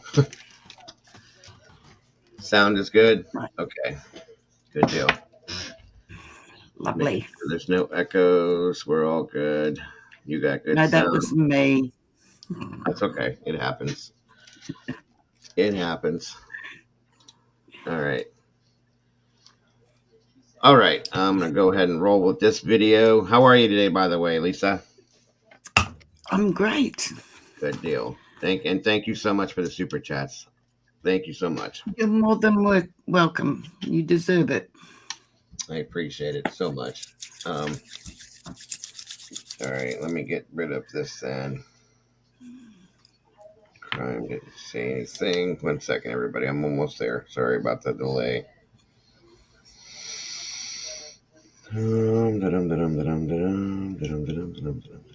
Bear with me, please. Hello, all you lovely people. All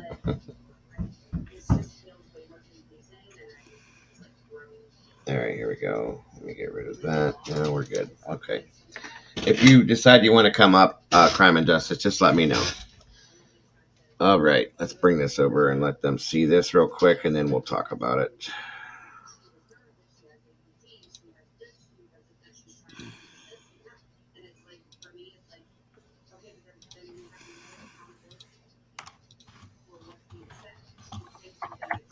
All right.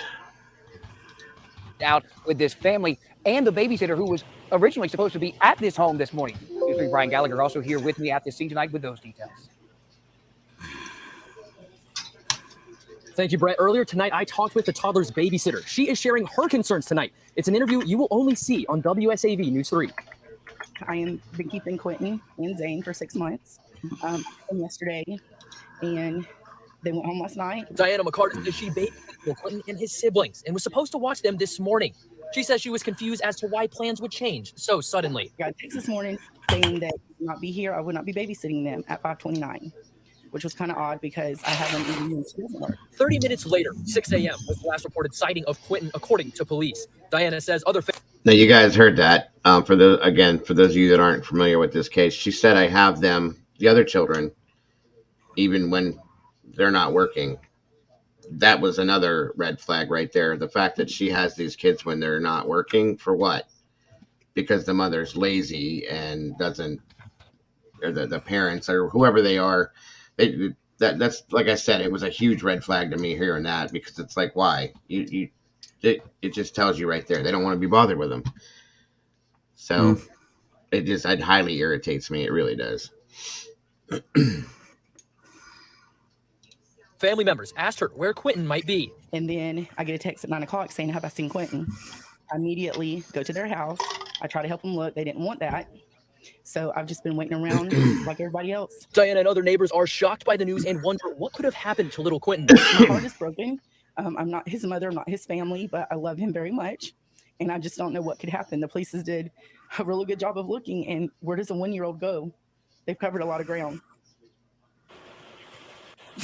Again, we will continue to update you with the latest developments online and tomorrow on WSAV News 3 Today. In Chatham County, Brian Gallagher, WSAV News 3, on your side. Brian, Brett, thank you for your report tonight, team coverage. Now, if you want to stay updated on the latest developments in this case, you can visit wsav.com/toddler search. Okay. Well, first of all, why would you call the babysitter? Why would you call the babysitter? Why does this keep doing this? Okay, there we go. And ask if you've seen a 20-month-old child. Did he drive over there? Did he ride his bike over there to hang out with her? Like, how does that work? Does that make any sense to you? No, no, not at all. Wouldn't you be calling the police straight away? The First, minute you yeah. couldn't find him? Yeah. Yeah, well, no, and that's the thing is she didn't call the police till the babysitter told her to call the police. What? Mm. That makes no But sense. that's no. And the funny thing about it is I find it strange that I thought it was him that actually saw Quentin at 6 o'clock. It was her. Right, right, Mm. right, exactly. Welcome, Gina. Good to have you here. So, what's your take on this, Lisa? Let's hear it. Really? Absolutely, please. Yeah, Mum, with the fact that she got papers or the thing for child support. Mm-hmm. The fact that the children were removed from her in the first place, she should never have had them. But right. In saying that, Grandma failed these kids too. Absolutely. Because as far as I know, because I nearly worked for CPS here, and I know that once they remove the children from you, you can't be left alone with them kids. No, and in Ohio, at least, I know for a fact. Welcome, Jules. By the way, Jules, I agree with what you're saying. Would you, if you're more than welcome to come up here if you'd like to, let me know. I'd love to have you up here too. In Ohio, if you have any child taken from you, thank you on the mic. You cannot. Okay, for instance, if they go to a relative, because it's typically what they like to do around here is keep it in the family. Okay, or keep them in the family, I should say. So, of course, there's visitation, but you can never be left alone with them. That's why they were taken from you. So, if that's the way it is, that's definitely wrong. That whole situation blows my mind. Yeah, one would wonder, did they really know? One, the daughter was living there with the children, and two, the grandma had left the kids there, because I don't think they did. I agree. Yeah. And another thing too, like we talked about this yesterday with Doug and that, so on and so forth. But for those of you that don't know, like even the grandmother, okay. I mean, I'm not real comfortable with her myself. Okay. I mean, I think we went over her criminal record last night, and it took 20 minutes to talk about the charges she's had against her. I think let me put it this way, you guys. She has more charges than she doesn't have against her. If you want to look at it like that, and so they give her custody. I mean, again, like I said last night, the daughter had to learn from somebody, but it is what it is. Mm-hmm. It's just this whole thing disgusts me. It doesn't make sense. Yeah, it blows my mind, actually. They were set up to fail, that's for sure. And once again, a child pays the price for adults' failures. Exactly. It's ridiculous. Exactly. And Jules, you were 100% right. Grandma literally filed for child support and then an eviction notice and then left her alone with the kids, almost like she fueled the fire and then walked away to not be in the middle of the damage. Amen to that one, because that's about you're about as on point as you can get with that. Gee, I wonder. Sorry, I wonder if daughter has a lack of control of temper, and the eviction notice was just enough to push too far and snap, and she took it out on. That I hate to. Grandma's got a lot to answer for if that's what happened. Yeah, yes, she does. I mean, it's not her fault per se, but it is. You know what I mean? If you look at it like that, I mean, it's sad. I'm sorry, she would know her own daughter. Of course she does. And that being said, it is almost like she did it on purpose, It's kind of creepy. Sad. I'm sick to death of these kids paying the price for adults that fail. 100%. 100%. I agree with you, Izzy. I agree with you too much. It's sad to say. I don't want to think about this case as a past tense case, if you know what I'm saying. I don't even like to say it, but I don't want to think about him being deceased, but I have a really, really strong feeling that he's not with us anymore. Me too. There's just no, Sadly. I don't have any faith in the fact that he's just somewhere else. You know what I mean? Because honestly, where would he be? Well, he's not going to go that far, is he? Being 20 No. months old. No, he couldn't Not open going the to get door. too far. Right. He couldn't open the door. Nobody walked into that house and took him. We're not, No. you know, another Don Candace Wells. We're not doing that. That child's gone, unfortunately. And I have zero faith in any kind of child protective services. I'm sorry, guys, and I'm not meaning to offend anybody by saying that. I've just my experiences here in Ohio with them, not personal experiences, but things that have gone on here. They're just as bad anymore. Thank you so much, Kim. I appreciate that so much. Real quick, a little story for you guys. It's kind of disgusting, but so we had a family here that lost custody of a 18-month-old little girl, and it's a family that my kids went to school with their kids. Okay, and it was due to possible SAing, if you know what I'm saying, with the child. Mm-hmm. And it was under investigation. So while it was under investigation, the child was put into children's services, and they had to go to court for it and all this stuff, right?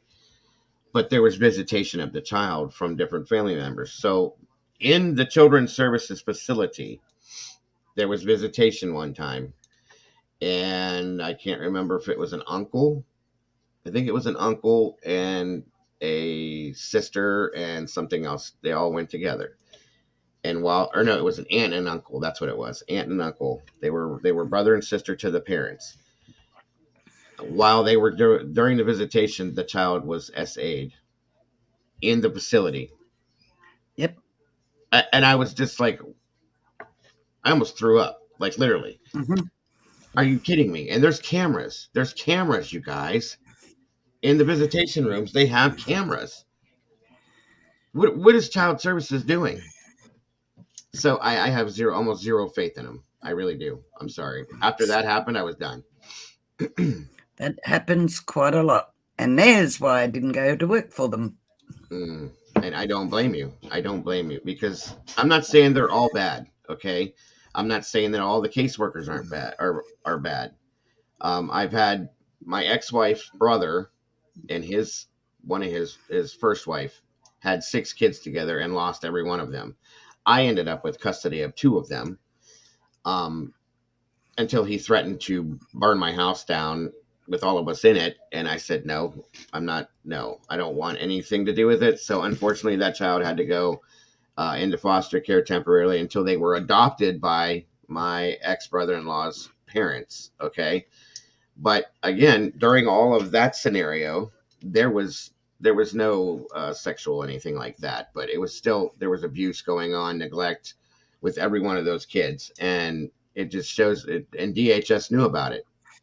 And they would take one child per, like she would have one child, they took that one, and then they would allow her to keep the other one until she messed up. Do you know what I'm saying? That's not, I don't believe that's how it should work. If you lose one child to DHS, for whatever reason it is, you should not either. First of all, you shouldn't be able to have more. But if you do, they should be gone immediately, because you're just giving that child a chance at danger and possible, who knows? You know what I mean? Welcome, Lance. Good to see you. 100%. So it doesn't, right. It doesn't make sense. When the same with this case, why weren't all the kids taken? Well, I've been trying to work that out myself. I do know the two children were taken prior to her having the baby.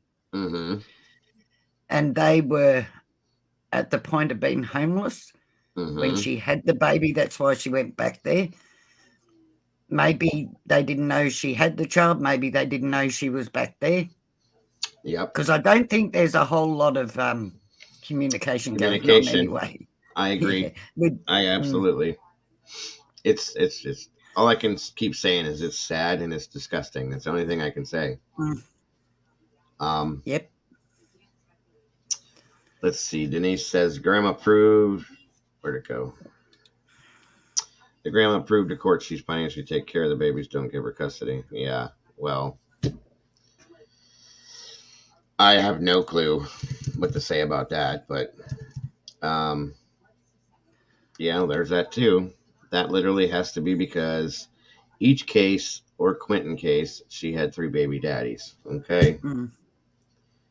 I don't know, guys. I mean, I really thought that there would have been something more from law enforcement on this one already, like sooner. Welcome back, Joy. Yeah. I thought for sure, like by today, actually, that or yesterday, that we would have had at least an arrest or something stating that there's going to be an arrest. That's what I thought, but it's not there yet. So, yep. I don't know. I didn't take this woman as being smart enough to be able to hide this so well. You know what I mean? No. I don't get it. I don't get it at all. But then you're being told, and here's the other thing too, you're being told that Quentin went missing after 6 a.m. Who saw him the night before? Right. Who can verify he was there the night before? That's it too. That is it. I said something about that yesterday, and nobody is. Nobody has. So, and No. I don't think anybody will. Truthfully, something right. ESP with FBI involved since day one. Yeah. See, that's. What do you think of that, Lisa? With the FBI being involved since day one? Oh, have they been involved since day one? Oh, I didn't know that. I thought they'd only just come into it. That's what I thought too. What is it? Or do you mean that? Oh, no. Especially with FBI. Yeah. Okay. I got you. I'm sorry, Jules. I misunderstood that. Sorry, guys. Wake up, Dago. Another good question. That's another good question. Do we know who the brother is that was there that night? I cannot find anything to show me if it was Grandma's brother or the brother of Leilani, and that I don't know myself. Does anybody else know that? No, I don't know. It is an interesting question for sure. And I will be looking into that now.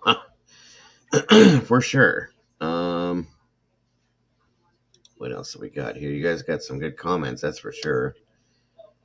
Oh, thanks, Jules. I didn't know that. Yeah, right. On the presser, he stated FBI was asked to come in since they. Oh, okay. That says a whole lot right there. That speaks volumes. Yes. See, I didn't know that either. No, I didn't either. Well, they said in that, I think it was today's, was it today's presser? Or not today's, but the last one where they said that there's now a criminal element to this. Well, I thought there should have been a criminal element from day one, in my opinion. Yep. That's why I think something's going to happen within the next couple of days, then I think, because I think they have something for sure now. Yeah, me too. Thank you, Miss Me Heather. too, especially covering the windows. Yeah. In the house. Yeah, right. I'm guessing they found evidence. And I'm hoping to God that they do something in the next 24 hours. Yeah, me too. I just hope they find him. I agree with you. And welcome, Rachel. Good to see you, hon. So it was her brother. Yeah. Okay. There's a family tree on Annie Elise 10 to life. Okay. Gotcha. Got you. Thank you. Shelly, the pool draining was probably because it was so murky. They probably drained it to see if he was in there. I would venture to say. I didn't see what the pool looked like, but I've seen murky pools. And that's one of the first things that is done, in my opinion, if you have a pool, is they drain that to make sure he's not in there. And or probably to look for any type of evidence to see if there was anything involved with that. You know what I mean? If whether he had possibly drowned in the pool and then was taken out of the pool and buried somewhere else. I'm sure that they were possibly looking. I mean, I'm sure. I think if they drained the pool, if he would have possibly drowned in the pool, it would be hard to get any kind of DNA out of it, I think. But if there was like maybe handprints of him being in there or something like that, they could probably pull something from that. I don't know, Mama Bear. Lisa, have you heard if Leilani's brother is in prison for murder? I did hear something about that. Okay. Actually. That I didn't know. Yeah, I did hear something about that. He was only young too when he went to prison. Okay. If I remember correctly. Good to know. No, you guys did not miss the twerk. I said I would do the whole dance thing at the end of my stream. Jeez. Swear, that's all you guys care about. Now you're going to have to, because it's like 3:24 a.m. here. And I get up at 5 o'clock in the morning. You're already up. That's it. Lord. My horses wouldn't be impressed if I don't get up to them. Yeah, right. Okay, thank you, Pamela. Chatham County Police say they have seized evidence that we believe will help move this case forward, and now working to analyze the evidence to see where it leads us. Yep. There it is. For sure. That's a good thing.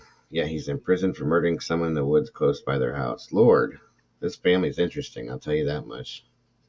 So did you see the so-called Twitter messages?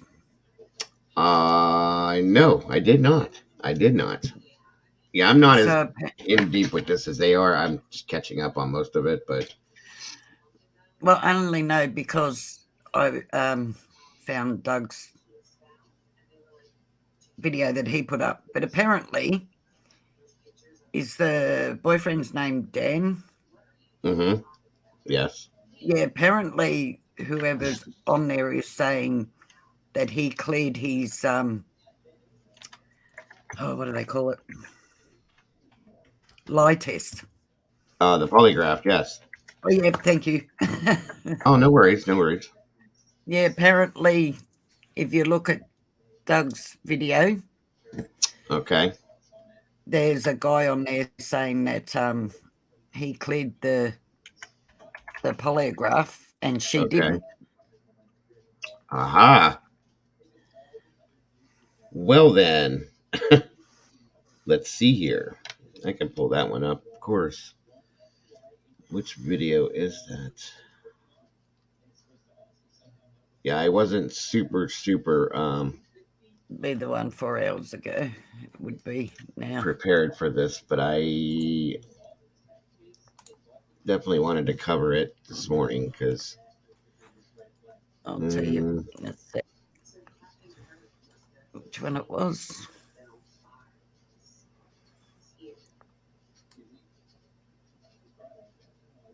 Oh no. So maybe it's not up. Yeah, it's up because I watched it. Actually.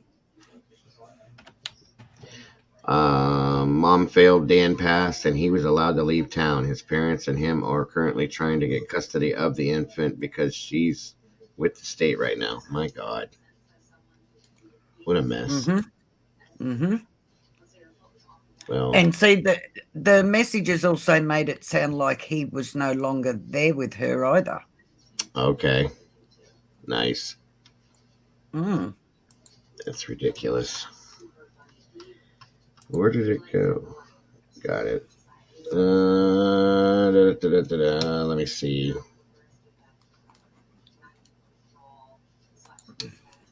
Let me check something here, guys. Bear with me. I'm sorry.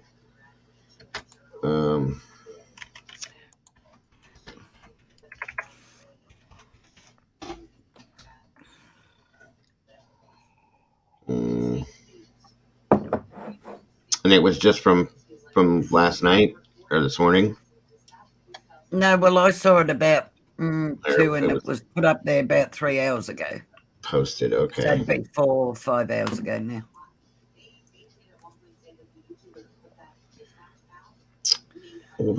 Was that the one that we did last night? No, Give me 2 secs. I don't think I was on that one.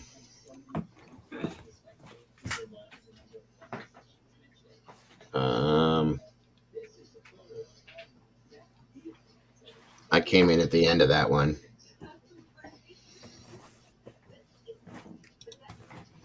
They didn't say that she failed the lie detector test, but they sort of hinted that she failed it, as if she had failed it. I'm pretty sure they would have arrested her as a suspect.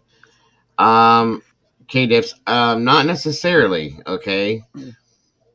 If they're trying to get solid evidence against her before they do it, that way they don't have, once they get her, they want to hold on to her, period.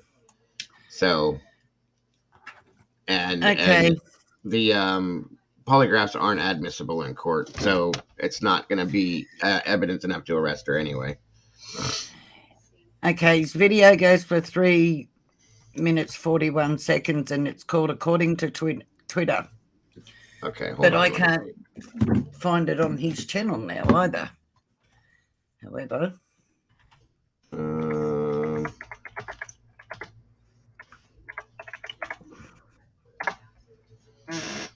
let's see here. I got it right here. You got it? Yes, ma'am, I do. Thank you. 1 second, guys.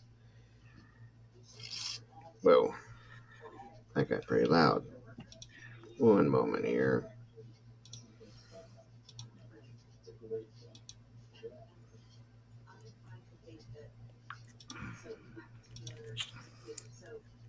There we go. And off we go.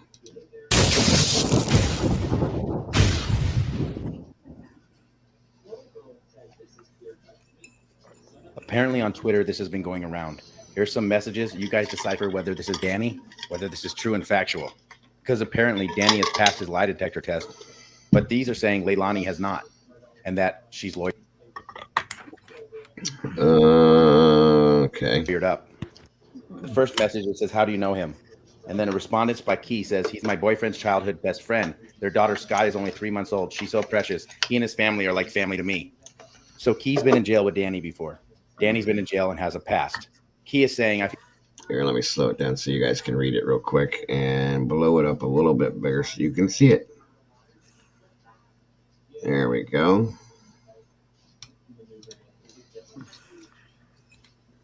I feel so bad for him, man. I've been shedding tears for him because I know, dude, man, for real, that shit hurt hearing him fight for his life. He's such a gentle dude, whatever that meant. I had to look out for him because my first day out of jail, Danny got me a job, and it helped get me a job when I didn't even F with him like that. He heard what had happened and got me on. To be honest, Danny sometimes has made me feel like a bad bro, just off the strength of how good he's been. What the hell? Okay. Anyway. Yeah. Hardly even an evil bone in Danny's body. I don't know. Let me let it play. I feel so bad for him, man. I've been shedding tears for him because he's reading it anyway. I know, dude, man, for real. That shit hurt hearing him fight for his life. He's such a gentle dude, no homo. I had to look out for him because my first day out of jail, Danny got me a job and helped me get a job. And when I did, not even fuck with him like that. He heard what had happened and got me on. To be honest, Danny sometimes has made me feel like a bad bro just off the strength of how good he's been for me when I needed him. Furthermore, the conversation goes on. Jenny asks, "Where's his baby's daughter?" Key says CPS took her and the other kids. They're with Leilani's aunt in Savannah at a disclosed location. I would say undisclosed location. Yeah. He and his parents are trying to gain full custody of his daughter. Is Danny turning on Leilani? What's going on? Is Danny innocent, or is this someone trying to make him innocent? Like he's paying Danny back a favor for getting him a job. Somebody asked. If he didn't speak to her from 6 to 9 a.m., definitely would clear him. However, is he capable of lying for Leilani? Key says absolutely not. He's not even capable of lying for himself. He would never harm a child. More messages go on to say Key knows Danny personally and he wouldn't hurt a fly. And he wouldn't be able to hold it together after the fact. He literally wouldn't be able to live with himself. He comes from a good home and he's a really good, gentle guy. Yeah, right. He's been in jail before, too. They always put the gentle ones in jail. Danny says, interesting. Why is he associating with a person like Leilani? Kay says, I don't know Leilani. Never cared to meet her, but I never liked her. She puts him and everybody else in her life through hell. Kay says, let's just say both took polygraphs today and truth's on the way. Somebody says, hi. Kay, did both of them pass their polygraphs? The babysitter stated Danny was stepping up to make sure that she had what the kids needed while she watched them. A little bit too late, Danny, huh? Mm-hmm. Key goes on to state, hi, passed his, which is why they gave him his phone back and cleared him to leave Savannah. Investigators still have hers. Further going on to say, apparently she didn't pass and lied to both police and Danny about leaving the house that night. I believe it stated originally that Danny was the last one to see the baby before he left for work at 6 a.m. And then it turned out it was actually Leilani who saw the baby last in the crib. One thing I don't do is believe people out of jail. 2, refer back to number 1. And number 3, can we believe these Twitter messages? Or is this to run a narrative? This is No Thanks Investigates, and I'll catch you on the flip side. Thanks, Doug. Again, you definitely read those better than I did. I couldn't understand what the hell they were saying. He's used to this, but I'm not. Yeah, those that speaks volumes as well, in my opinion. Yeah, if it's truth, it does. Right. And yes, that's correct. Crime and Justice. Leilani has lied so many times, in my opinion, that I wouldn't trust anything she says either, unfortunately. Oh, man. God, no. Yeah, I don't think the outcome of this is going to be really good, unfortunately. No, I don't know. Well, okay, so they pulled evidence and so on and so forth, and I think, what is today? Tuesday. Right? Yeah, Tuesday there, Wednesday here. Right. So yeah, I'm gonna venture to say Thursday. I'm gonna say Thursday something's gonna happen, I think. Yeah. Yes, Jules. It wasn't him that said it was her that last seen him, sorry. I thought the same thing.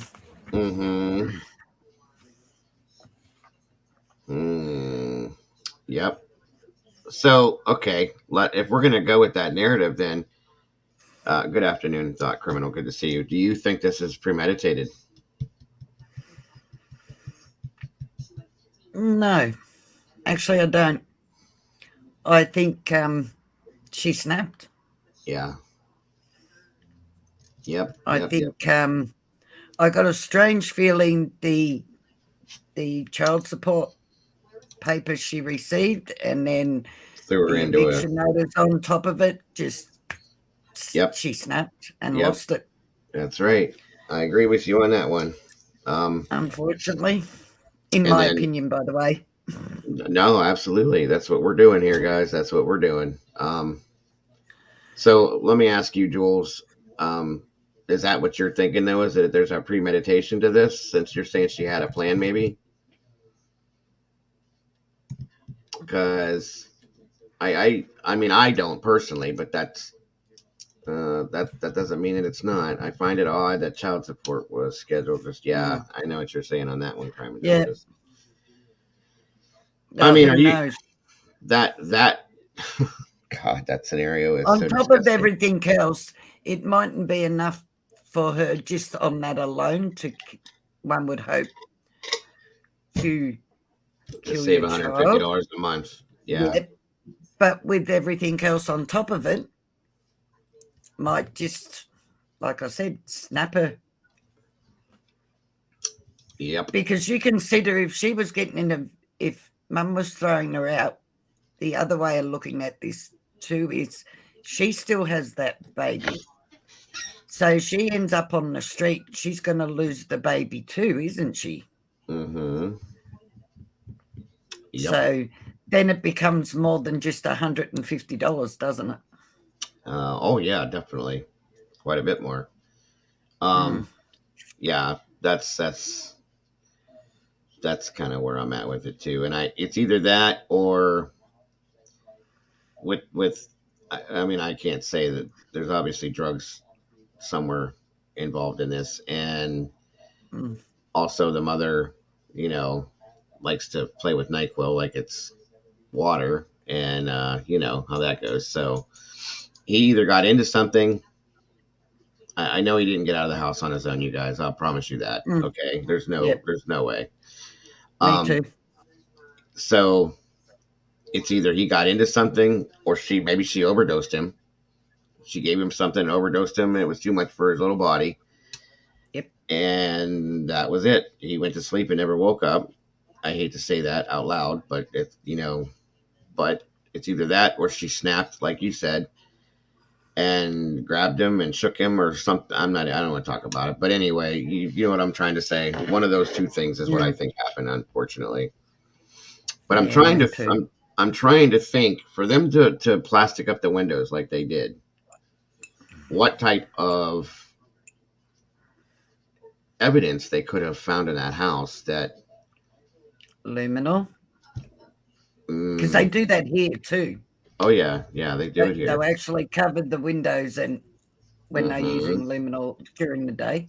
So yeah, yep, that's yep, that makes sense. Damn it, Mm. damn it, The, Lord. to think the other, well, there's an elder one to him as well, would have been in that house as well. Hmm. Yeah, that's true too. I pray to God if what I'm thinking happened, the other child didn't say anything. I pray to God he didn't say anything. Yeah, I know. The only thing I'm that's bothering me with this is that with the luminol thing. That means that there was blood evidence that was found, and that's distressing me a little bit because that would take the whole overdosing, which to me that's the easiest scenario for the baby because he would have just went to sleep and that would have been it. Okay, there's no pain Mm. involved in that, and it doesn't look like it's going that way. So that's kind of what I'm upset about, if you know what I'm saying. Well, and Schmooby, she said, I hope he's at peace wherever he is, and I'm sure he is, and he's away from that horrible home. So that's one good thing that came out of this. He's in a better But he should place. never have had, yeah, but he still shouldn't have never paid the price for No, his failure of a parent or no. parents. Like I said, Sorry. children. Yeah, and I agree with you. Children don't ask to be born. They don't deserve to go through these things. That you made that child That's with right. whoever you made that child with. They didn't ask you to make them. You made that child, so you deal with that. Your life is Mm-hmm. over.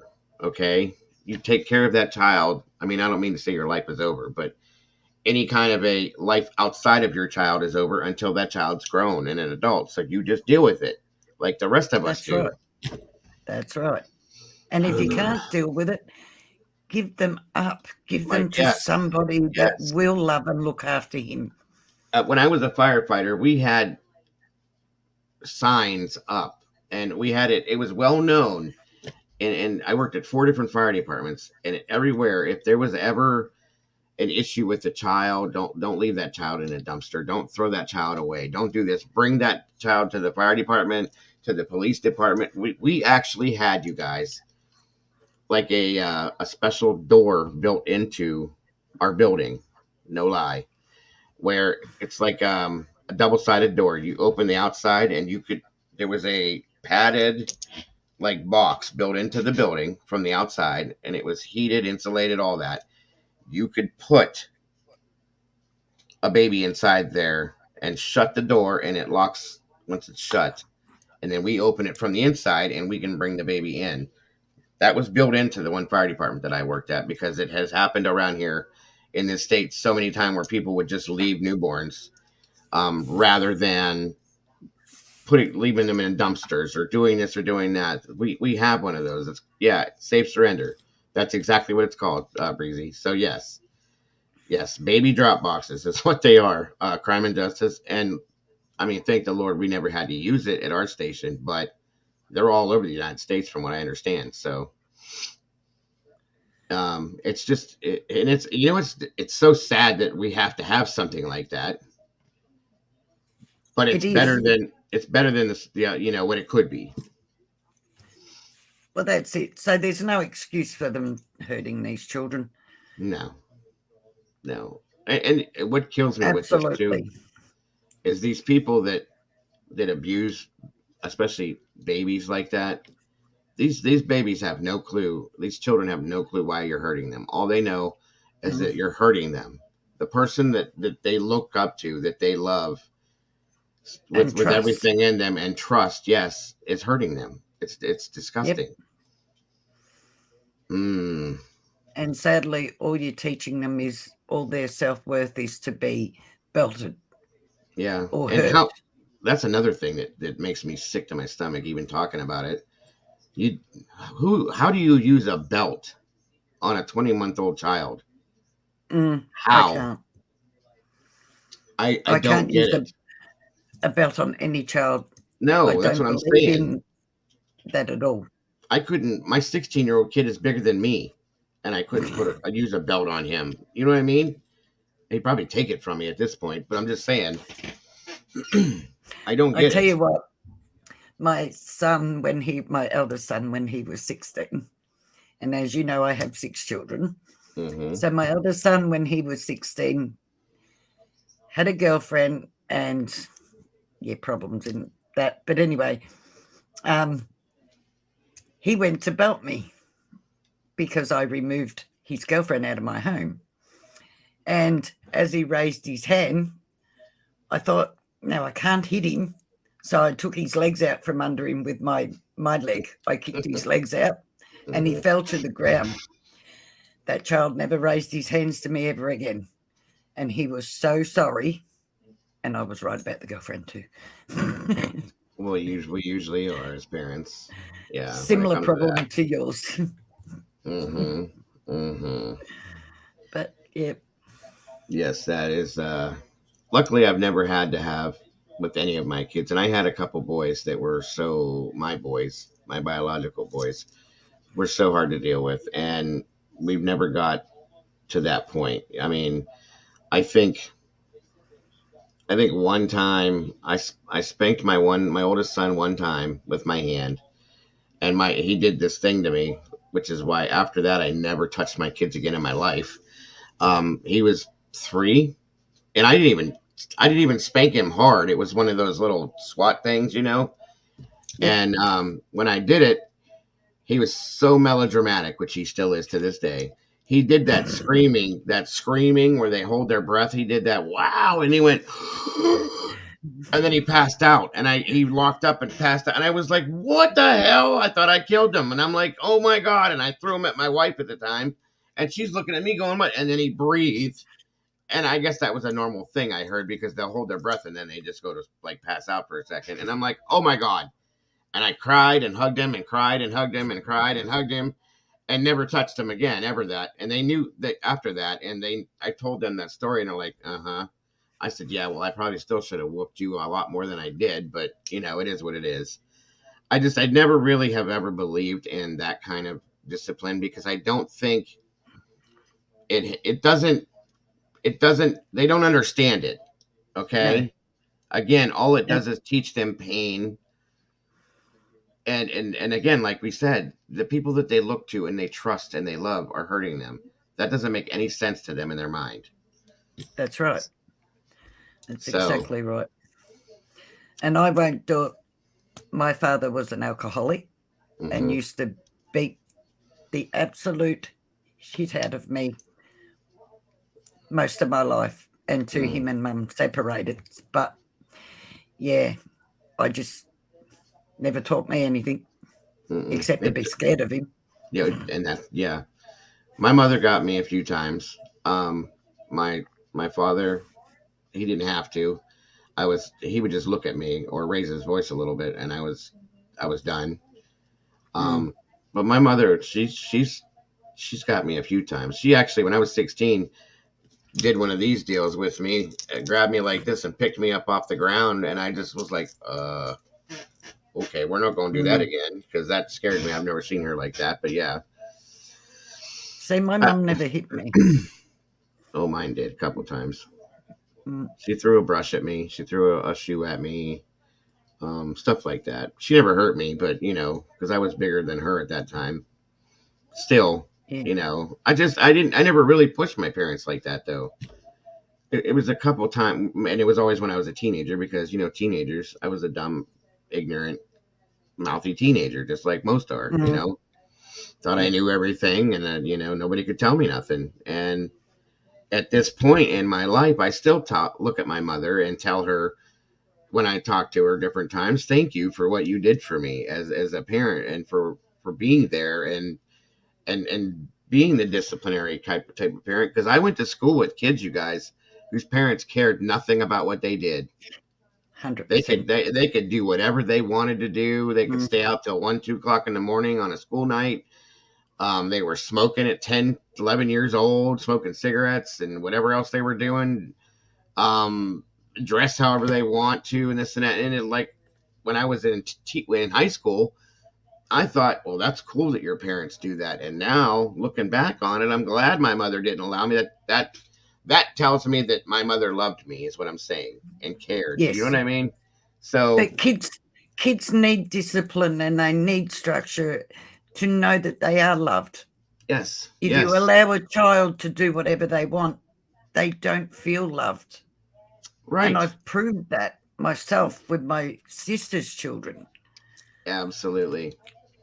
Absolutely. I mean, it is, and God bless you for raising your children and your sister's children, because that's a lot. That takes a lot. You got to have a lot of strength, and that's just that's a lot. God bless you, because I don't think I could do it. Although I couldn't give them up.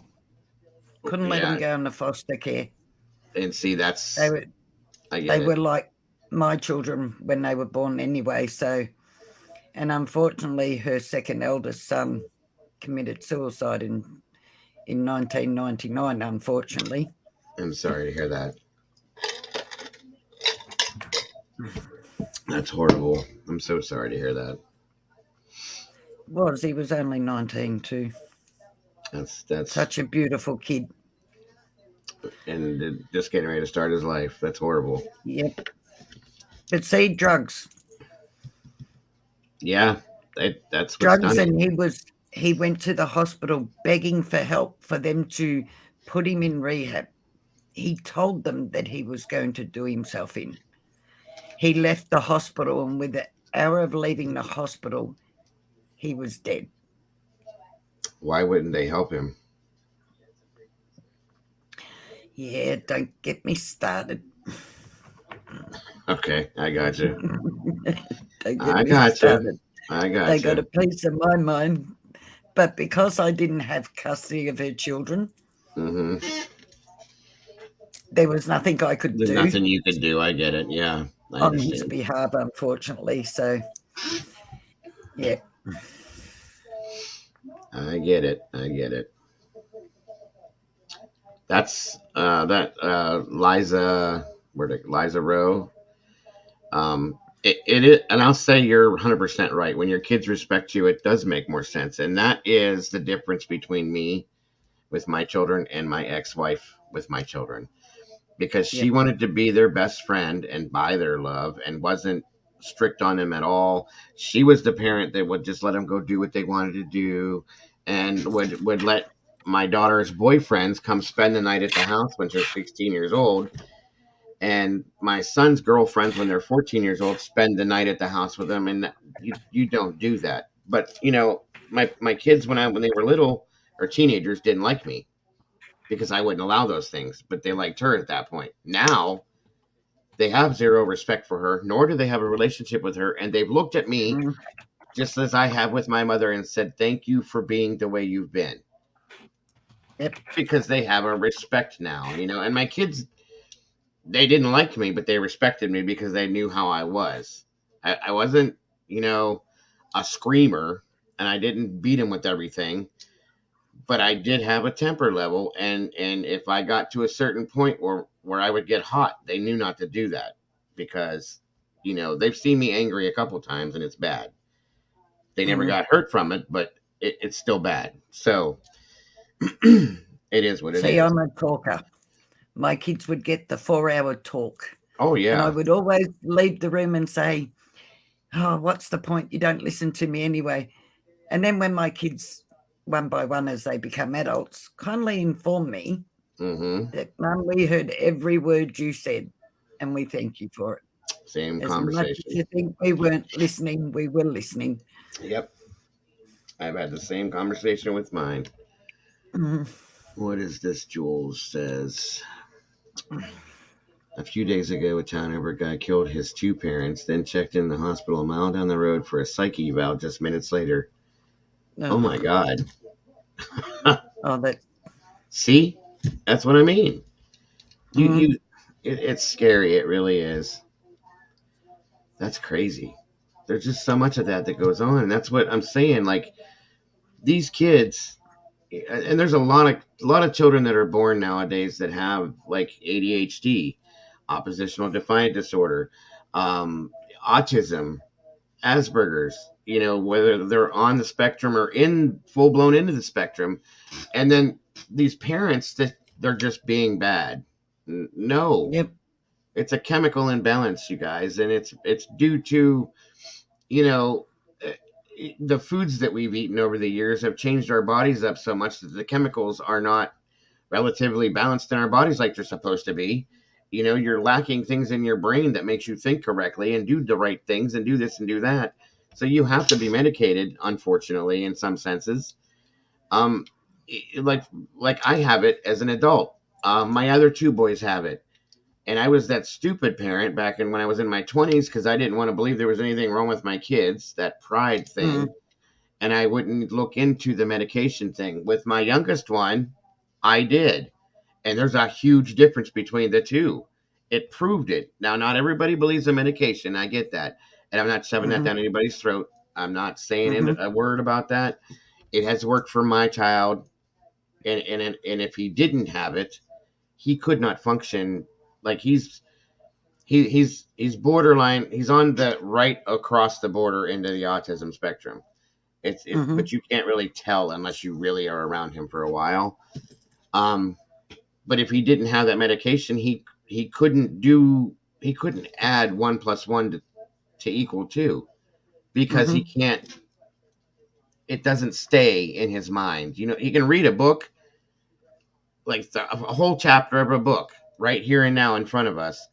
And then in 20 minutes, I can talk to him about it. And he'll go, I don't know. It's not there. It doesn't stay. Yep. And it's sad, because he tries so hard and he does not succeed very often. So these are the things that, like, as parents, I mean, yes, it's gotten harder to be a parent in some ways because of all these things. I get it. You don't give up on your child, though. Never. That's your child. I don't care what it is. You don't give up on them, guys. I mean, and I know you guys know this. I'm just saying. Yep. Right. Yeah, definitely not. That's 100% correct, Liza, right there. 100% correct. Why will it not show it? Show it. My computer has been freezing. Oh, there we go. And then it goes back off, of course. I tell my boys, enjoy life. Never married before 33 years old. Don't have kids unless you are prepared to give up your life and your money up willingly and happily. Of course. And that's okay with me, too. Like I said, you don't have a life after you have children until... I mean, I keep saying that, but I'm not trying to say that. Yeah, that's wrong. You can have a life, okay, but it's not just your life anymore. It belongs to them, too. And it's important that it is... Go ahead. You can't be selfish. That's right. That's what I'm trying to say. It's about... And sadly, that's what's wrong with these parents that are hurting their children It's Mhm. about them and what they want, Mhm. opposed to what their child needs and should have. Right. And sorry, Yeah. I cut you off again. No. Please, please. Um, say what you have to say, because like I I said, just said it. I know if I don't say what I'm gonna say, I'll forget it. I do it all the time because I have ADHD. So Yep. we I just tried have meds. old age. Yeah, I get it. I get it. I don't agree with you, but I get it. We tried meds when my teens were younger, caused more, that's what I'm saying, Jules. I get it. It works with some people, it doesn't with other people, and it Yep. does have its side effects and other problems and so on and so forth. It just depends on what it is. I get it. Absolutely, 100%. It is a struggle. It's a full-time job. Like with my son, it really is. Um, in a sense, it's almost a blessing that I was forced into early retirement because of my injury, because it gave me more time to work with him, to be in his life. Um, I mean, whether it had to be me or my wife, one of us had to do it because when we were both working, I mean, of course, we spent time with him and had time for him, but now I have much more time with him and I'm able to help him in a lot of ways that I wouldn't have been able to if I was working all the time. Do you know what I mean? So, Now, see, us parents that have children that don't have these issues, mm-hmm. you sit there and complain about how hard it is for us. How many parents actually stop and think about how hard it is for Crime and Justice, you and other parents or single parents Right. that are one doing it on their own, and to have children that do have issues? And Right. they work so hard for their children. Yes, it's a fact. And I salute each and every one of you. God bless you all. Yeah, thank you. It's a full-time job, Oh, non-stop. yep. Yep. It would be. And it's some parts of it are sad because I know that my son um will never like be able to go to college and become a doctor or become an attorney or this or that, because it's not in the cards for him that way. But at the same time as saying that, I also can look to the future and see my son becoming a famous musician or a famous actor, because he's so in tune with like music and that type of stuff, entertainment wise. That's his thing. You know what I mean? He Yep. gets that. He Yep. excels at it. Where he lacks in the other things, he excels with that. So, Mm-hmm. there it is. By the way, congratulations, Shelly. That's an awesome thing. I mean, an absolute, for him to have Asperger's and to be going to college. Congratulations to you and him. That's amazing. Yep. Absolutely. Yep. Um, and it does cause, that's another thing, Mama Bear. My son has depression and anxiety. He's got anxiety so bad. Um, it's sad because he doesn't know how to deal with it. And that's part of the full-time job. Part of it is you have to deal with those things too, along with it. It's just nonstop. But guess what? None of us that have these kids with these issues, or none of us that have these kids that don't have these issues, are neglecting nor giving up on our children like these people do, just because we're selfish and don't want to deal with it, or we don't want to, or we're selfish and want to save $150 a month. In a sense, you know what I mean? Yep. It's not. It just blows my mind. It blows my mind, you guys. It blows my mind too. Oh my god, this is so ridiculous. I mean, and it's almost a weekly thing now where you see something like this happening. Yep. If Yes, not sadly it is. right, if not even sooner or more often. I mean, and it's just getting worse and worse every year. It seems like it's ridiculous. My toddler's on the spectrum. It's all different experience. My first two, of course, it is. None of them are the same. but not in a bad way at all. He's smart and funny. Yep, same with mine. And he's 4 years old. He can do math. Exactly. I mean, that's what I'm saying. It's not always a bad thing. It is a struggle, but it doesn't make it a bad thing. Like I said, my son, oh my God, what little quick story for you. He was 10. He loves music. I've told a lot of you guys. Some of you newer people don't know much about Caden, but the older ones that have been here do. They know everything about him because I put it all out there because he's a great kid. When he was 11 years old, my son has a fascination for music, and I mean a bad one. He'll walk around my house singing, and I mean not like la la la la la. I'm talking like la la la as loud as he can through the whole house to where we're like, dude, calm down. We're watching a movie, you know? And he's very outspoken with it, you know, just gets it out there. And he's got a beautiful voice, an amazing voice too. And I swear one of these days I'm gonna let you guys listen to it. It's crazy.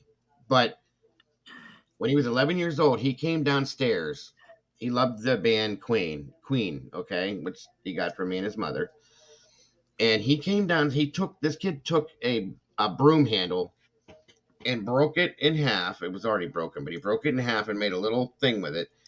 Took a paper towel roll and cut it, and then duct taped it with white duct tape, and drew this on there. At 11 years old, mind you, and he made the half-staff microphone thing that Freddie Mercury ran around on stage singing with, and then dressed like Freddie Mercury, all but the mustache, of course, and would walk around singing Queen songs. And I'm thinking to myself, like,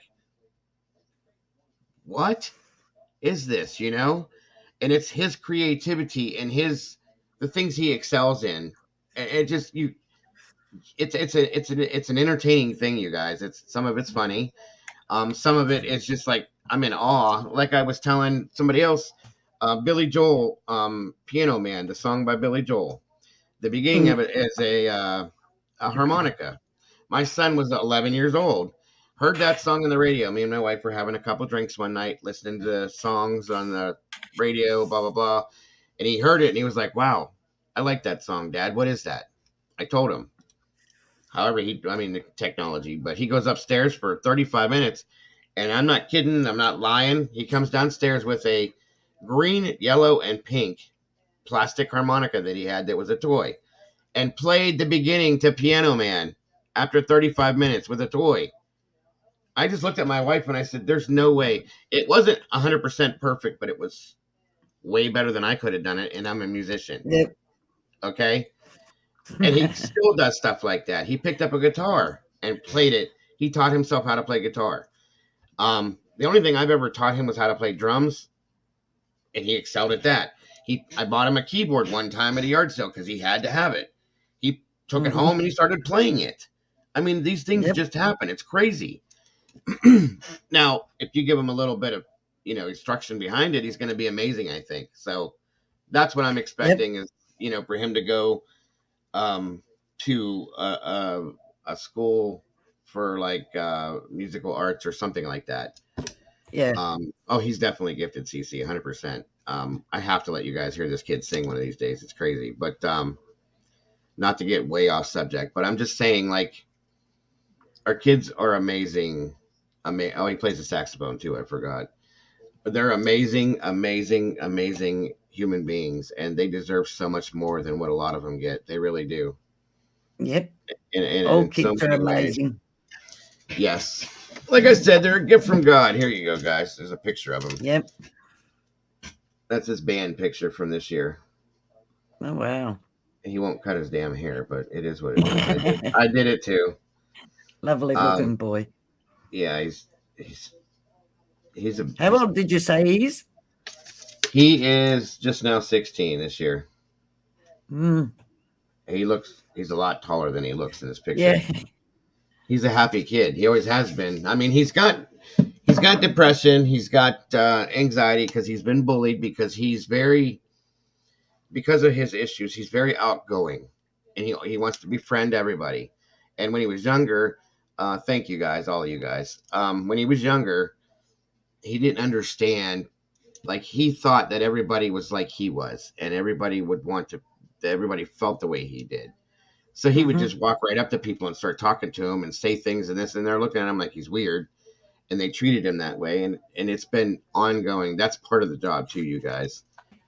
And he's had his feelings hurt so many times, and he never got that they were doing that. Thank God, and until he got older, and then we had to explain to him, hey, bud, they're not being nice to you. They're pretending to be nice to you to make fun of you and stuff like that. So, Yeah. but he's a strong kid. He's got a strong soul, a beautiful heart, and he's just amazing all the way around. So he can be he's still a teenager. Don't get me wrong with that part of it. Mhm. So Beautiful teenage years. yes, absolutely. Yeah, see, my eldest is God now 42, and my youngest is 22. Wow. Yeah. It's about my spread too. My oldest is 29. I have a 29-year-old, two 28-year-olds, three 26-year-olds going on 27, and a 16-year-old. Mm-hmm. Because I have the set of twins that were my wife's, and then my middle son was the same age as them, so that's how we have three 26-year-olds. And then Oh, okay. I know a lot of people get confused on that. My oldest is 29. That's my biological but not biological child. And then my wife's oldest daughter is 28, and then my oldest son is 28. So that's how it all worked out. It works, and they love each other too. As if that's another thing that's great about it, is they don't call each other stepbrother, stepsister. They're just brothers and sisters. Period. I don't call them my stepkids. They don't call me their stepdad. It's just the way it all worked out, and it's all worked out really well. 7 kids is a lot, but I'm telling you, I'd never do it any other way. And any other way, I loved it, every bit of it. Yeah, as I said, 6 was no harder than 2. Yeah. You know what? That's true. Somebody else said that. Once you go past like 2 or 3, it's Yep. no different. It's really no difference. It's Nope. maybe an extra pair of shoes or a couple extra pair of pants, but that's really what it is. Nothing more. Yep. The only thing is that sucks now is that we only have one child at home, and my wife still cooks for like 35 people. So we always have all I this do damn that. food. Yeah. And she said she Guilty. can't. She said she can't stop doing it. She doesn't know how to cook for anything less than that. So Yep. it is what it is. Yeah, I'm guilty of that too. Which I can't complain about because she's an amazing cook. So I'll be glad to have the leftovers. Plus the kids takes things. They're always. Hold on a minute, guys. Can't fly. How the hell did that get in here?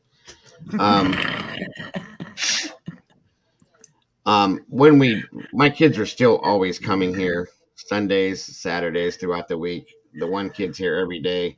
So even though she does cook that way, they're still here to eat it anyway, so it doesn't matter. Yep. That's it. Well, welcome, Tawny Lee. It's good to have you here. 3 girls, 1 boy lost. I'm so sorry. God, you guys are killing me today with this. God bless every one of you guys that has been through that. Yep. I'm so sorry to hear that. Oh, man. So what do you guys think? I was thinking about taking some calls and getting your guys' thoughts on this this case here today. See if you guys had any questions, comments, theories. For a little bit before we shut everything down, I think I should take a few calls and see what we get from you guys. So there's the number 234-703-4047. Give us a call and give us your thoughts. Please do. I would love to hear from you guys.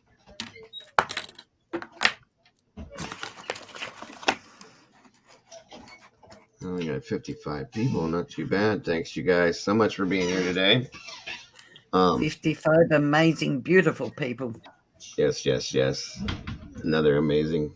Like I said, I can't I can't repeat how many times or say it again and again how amazing this community is. I love it. Mm, Every one of you guys are amazing people. You included, Miss Lisa. I'll second that. All of you guys. And it's so cool how I have the people that I had here with me initially and the people that have come from Doug's place and from Squirrel Girls and everywhere else that they picked up. Everybody just kind of blended together like they've been together the whole time. I love it. Yeah. Amazing. Yep. Yeah, this is another one. I have a feeling that this case is going to be a quick one, and I'm sad to say the ending of it. I think I know it too, but Yeah, me too. I just hope that with this one, guys, that's why we're doing this today, and we'll continue to do it. That there's real justice with this, and that's a term I've been using recently, because it means a lot to me when I say real or true justice. That's what Yep. these need, because in a lot of ways people say that there's justice on some of these cases, and sometimes I don't feel that it's true or real justice. So that's the way I say it now. Especially not here. Over where you're at? Yeah. Or in the true? No. In Australia, we don't. Okay. Very rare you'll see a life sentence given here. If somebody murders somebody, they're lucky if they do 10 years. Honest to God. That doesn't make any sense to me. And SA abusers that, and I can, trust me, know several cases that have abused over and over and over again that have actually done less than 12 months. Our system is horrible. That's crazy. I mean, ours isn't much better here. It really isn't. Let's see. When I was 12 years old, my best friend was murdered. We were in what they call here Cub Scouts or Boy Scouts of America. It's a like the Brownies, or it's just a group for boys and girls. They do different things together. They teach you camping and all that kind of stuff. So me and his name was Raymond Fife. We went. He was in Scouts. I was in Scouts at one point, and this kid he lived a ways from the actual place, and one night he rode his bike to Scouts, and in the woods he rode through the woods. That was a shortcut. There was two gentlemen in the woods, 18, 19 years old, both of them. Raymond was 12. They grabbed him, and he was by himself. Normally he would have been with a couple other people, and they did things to him that I can't even talk about, with pipes and lit him on fire and cut things off of his body and things like that, and then hurt him in different ways over and over again. Okay. Yeah. The man, the one of the lead suspect in the case was given the death penalty. The secondary suspect was given life in prison. He died 3 years ago in prison. The lead suspect is still alive and has appealed. Wow. And this happened when I was 12. I'm 48 years old. Mm-hmm. Okay. He's been in prison that long and has still not gotten the death penalty. And we've been paying for him to live in prison all this time. Okay. Mm-hmm. And has gotten because he tried to say his case, or his attorney said that he was mentally retarded and he didn't know any better, but he did, because he passed all the tests, that they gave him, everything. And it blows my mind. Again, there's that term, but it does, that this man has sat on death row for 35 years and, or, with living, eating free, 3 meals a day, comfortable place to sleep. Because of what he did, they've kept him in segregation the whole time. Yep. Because he'd have been killed in prison. So he's being protected, in not so many words. So it disgusts me completely. And yep. We all say that this poor boy's mother, she's still alive, mind you. She's like 92 years old and has been sick so many times, but has not passed on. We believe that everybody else, her husband and her brothers and all that, they all passed away. We believe she's still alive, waiting to see this man be executed to get some justice for her son. So yeah, more than likely. it's just Sadly. unbelievable. Yeah, it is. Well, my ex-husband, from the time I was married, he just changed. And yeah, he abused me and then moved on to the children. Once he abused the kids, I left, and then he started stalking it. This went on for years. And I went to DHS, I went to the police for 2 years. I tried proving this, one, so we couldn't have access to them. Right. For their sake. So eventually I moved back down to the country and moved close to my mum and got hold of a detective down there who really helped me through it, spoke to the children, etc., etc. 7 years it took to go to court, and he got 12 months and only did 8. And he rang me up the day he got out of prison when he wasn't supposed to have contact. Amazing. Amazing. See, I just don't think the justice system works for us as the way it should be. No, I not definitely at all. don't. What were you saying up here? Where'd it go? What about his human rights dig? Is that in what sense, Schmooby? Not to sound cold or rude or anything. I don't believe that. Are you asking me as in like I should think about his human rights? Is that what you mean? I have trouble with that. I'm a very heartfelt person, and I feel love towards everybody. Let me put it that way. It's very hard for me to have any. I don't even know how to put it. I have so much angst towards this person because he uses. I mean, he has a slight disability. This guy does, okay, and it's just a slight learning disability. He understands right from wrong. Blah blah blah. They had him do all these different tests and everything. He passed them all. And I just don't feel that he should have certain rights because he brutally killed and mutilated and SA'd a 12-year-old boy for no reason, just because he went through the woods and he felt like doing it. So it's hard for me to understand his human rights because he had no care for Raymond's human rights. And I can't go there. It's a bad thing to say, and I don't want to sound that way. And I have prayed for this guy too. I really have. I have to say that that God helps him with whatever made him do this or whatever it is in his mind that made him think that this is something that you can do to somebody else. But you can't not blame a disability when he knew the things that he did. You have to have some kind of sense to know what you're doing to do it. Do you know what I mean? That's what I'm trying to say. Sure. So, and I don't mean to sound cold with that at all, Schmooby, whatsoever. And I hope I didn't. That's kind of what Brandy said is kind of how I feel in a sense. But, it blows my, I'm tired of saying that.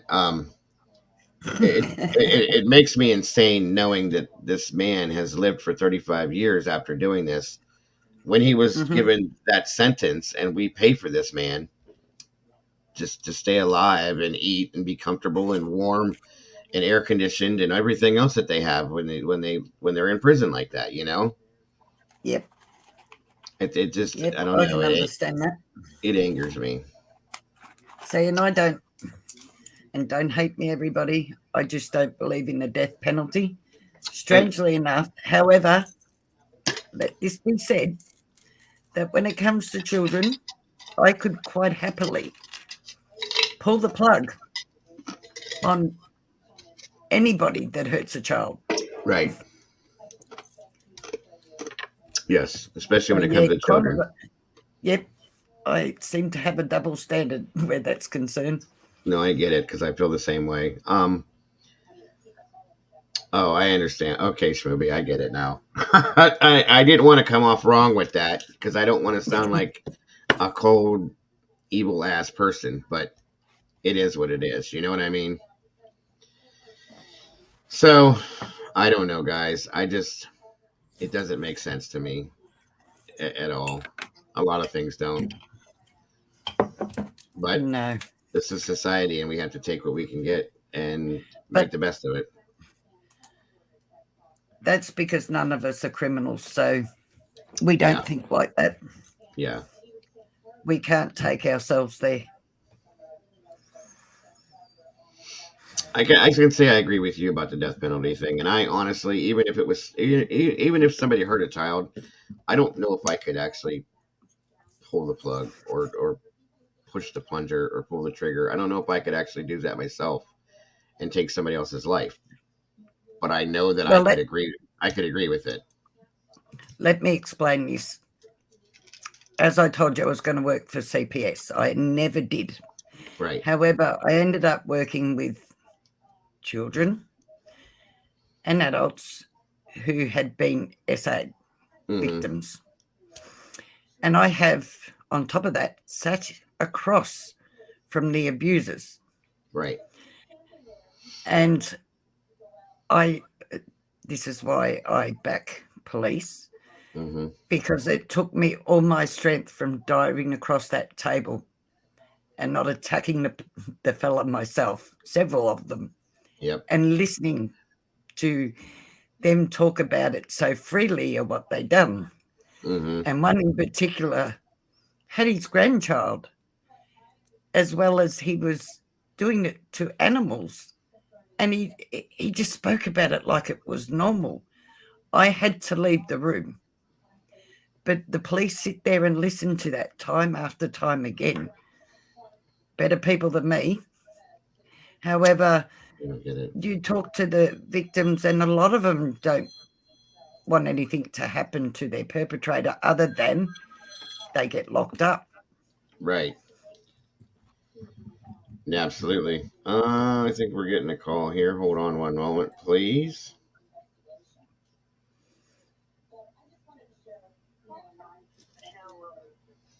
All right, give me 1 second. Where'd you go? What happened there? Did you hang up, Michelle? Or did I hang up on you? I probably hung up on you because I'm an idiot. 1 second. I'll call you right back, Michelle. I'm sorry. Jesus. You think I know how to work technology now, wouldn't you? Where'd you not? Actually, you know what, Michelle? Call me right back because I have to disconnect this anyway. So call me right back. I don't know what I just did, but I did it. Sorry, guys. Sorry, Michelle. Jeez. One of these days, you guys, I promise you, I'll be good at this. I'm getting there.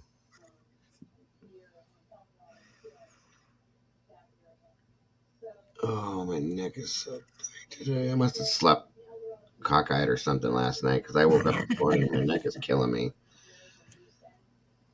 Go ahead. We should be good now, Michelle. Call it back. I won't hang up on you this time, I promise you. Here we go. Let's try this again. Call from Michelle. Okay. Hello, Michelle. You're on the air with the Dago. How are you today?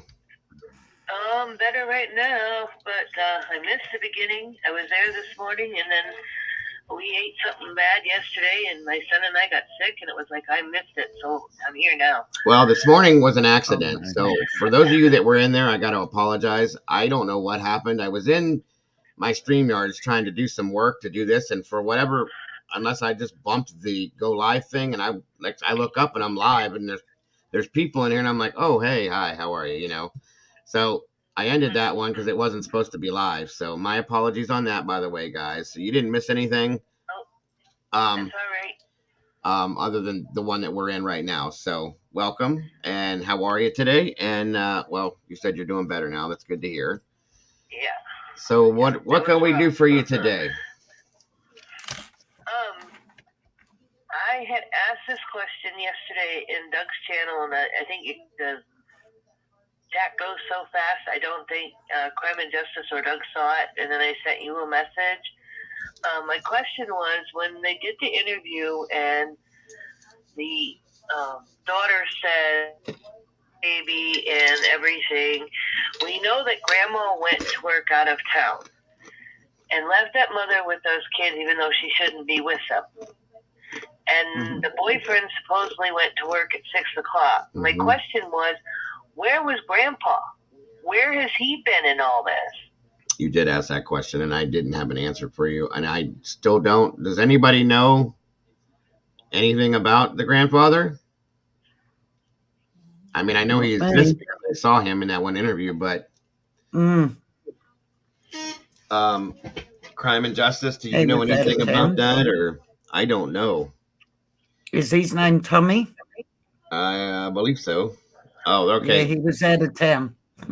Jules says that Tommy was out of town. Conveniently. Okay, well, any knowledge of what he knows went on in that house? I mean, they're all supposed to live in that house.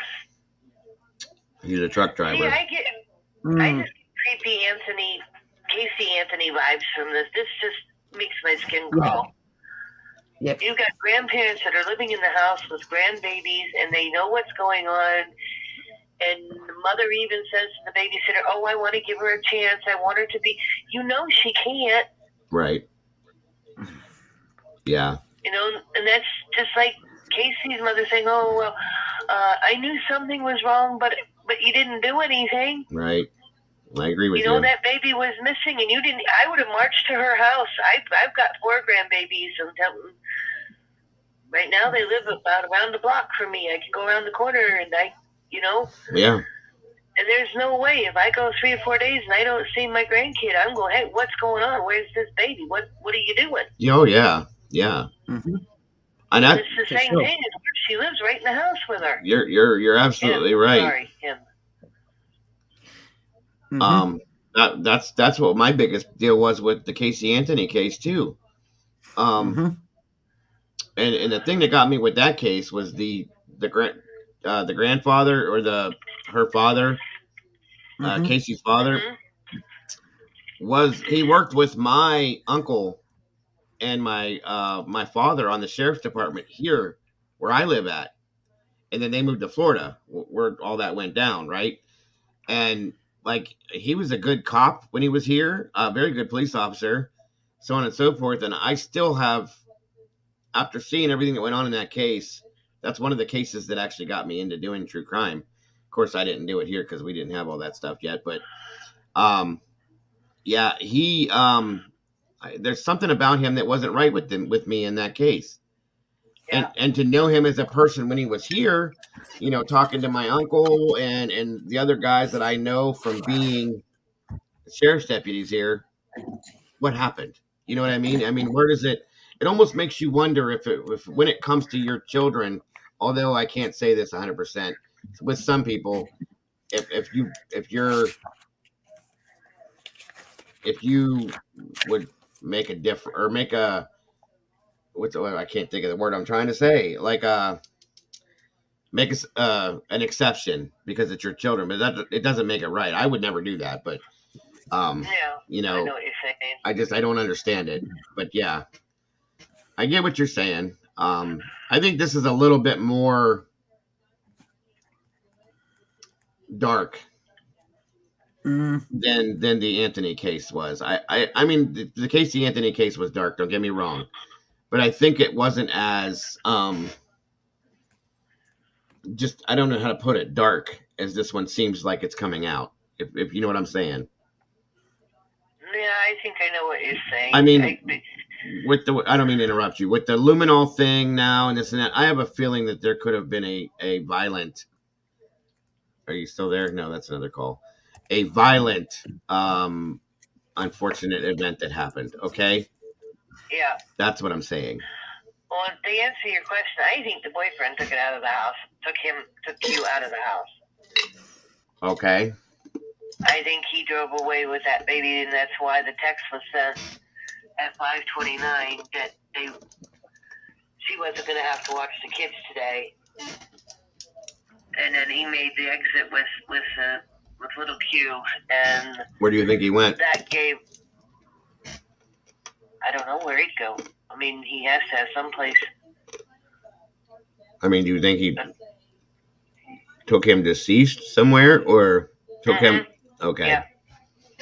Or injured and left him somewhere too. And I can't even say the words, but yeah. Yeah, I know. I mean, I really feel like he went. I really feel like what happened in the house now. I do. Mm-hmm. So, I mean, I can go along with what you're saying, that, you know, maybe he came back to the house and found out what happened, and then he took the baby and left and did something with him. I can go with that, but I definitely don't think anything happened anywhere else but in that house. No, I think when they blocked off that window, that was my first thought, was that too much light was coming in the room, whether it's thin curtains or no curtains or something. Yeah. And they needed that room dark. The luminol, absolutely. The luminol. Yeah. Mm-hmm. And we don't know what room that is. Is that the baby's room? Is that a playroom? Is that a... I don't know yet. I don't know. Bedroom? We don't know what that is. I'm sure eventually we'll know, but I don't know right now. Yeah. Mm. And I know that they know more. Well, we obviously know they know more than we know. Yeah. Because I've never seen somebody come back to a scene and have a pool dredged. Have the fire department come out and dredge the pool. Apparently it was murky or something, so they wanted to see inside that pool. Yeah, I've actually taken part in that before.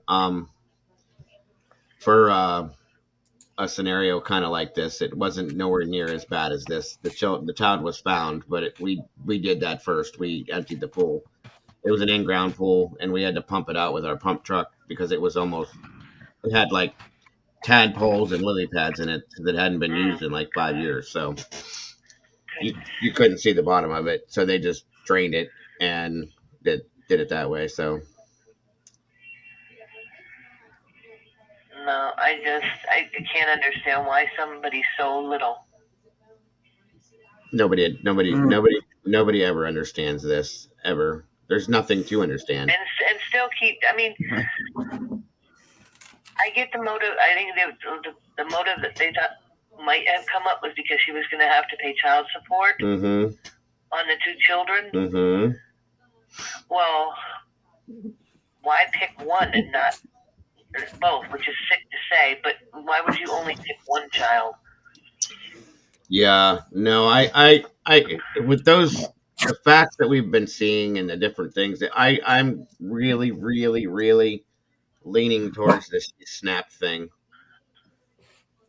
I just feel like with everything that has happened, like Lisa said, you know, everything that happened in the recent days, the child support popping up, the eviction notice things, she just, like, it was too much, and she just flipped out, and maybe he was crying or did something, was running around doing this and driving her nuts on top of that, and she just grabbed him, and and didn't, even if she did realize, and I think that's react and did, yeah, I think that's what happened. I mean, there's bless his little soul. Yes, bless his little you know, soul. God bless him, and like I said, he's in a better place, away from them. He like Lisa says, though, again, he shouldn't have had to be the sacrifice for their ignorance. You know what I mean? The grandmother left him at the babysitter's like she planned in the first place. You keep him till I get home. That babysitter should have been his mother, in my opinion. And then the mother and the boyfriend should have been removed from the home. Now, I must have missed something, and I got distracted. Lisa, your puppy is gorgeous. Yeah, he's cute. Thank you. I lost my little Sassy, and she was little like yours. And I miss her dearly. I'm sorry. My little bed hog. That's a good question, Crime and Justice. I wonder what caused her to lose custody of them to start with. Abuse, previous abuse, or drug use. I mean, or all of the above. I mean, that's a really good question. I would think all the above. from looking at the situation. I think all the above. Well, here's the thing. Hearing that a belt was used on such a small child would tell me that there's probably abuse beforehand as well. Okay? And that's just unacceptable. I'm sorry. I really don't think it does have anything to do with well, I don't think it has to do with child support in effect that she's trying to save money. I think that it was just the fact that she knew that it was coming, that she was going to have to pay it, and she was angry. And then the eviction, and like Lisa had said a couple times, it just all piled up, and she snapped. Period. And it's pathetic. Grow up, you know. But that's the point, the growing up part. Somebody has always stepped in and cleaned up her messes. Mm-hmm. And it was probably mom or the brother, or I think does she have a sister? Or is it just the brother? I think it's just a brother from what I know. Okay, so everybody always stepped in and cleaned up her messes. And mom has been there to help with the kids, and mom has been there to give her a place to live, to put a roof over those kids' homes. She's never had to do that. Somebody's always done it for her, made excuses, bailed her out, gave her another chance. Why should she do any of those things? Right. And now, all of a sudden, mom's laying the law down. You two are going to get out of my house. You're destroying it. There's no peace here. You're going to pay for these two boys. They're your kids. They're your responsibility, but you can't take care of them. But you're gonna raise them by paying their, you know. And I think like you said, I think it started to put pressure on her that she couldn't handle. Right. I don't want to be the grown up. I just want to be the one that maybe plays with them when they're cute, and when I want to do my thing, they need to be quiet and let me do my thing, whatever choice of drugs she's on. Just like my granddaughter's mother, and it had nothing to do with drugs with her.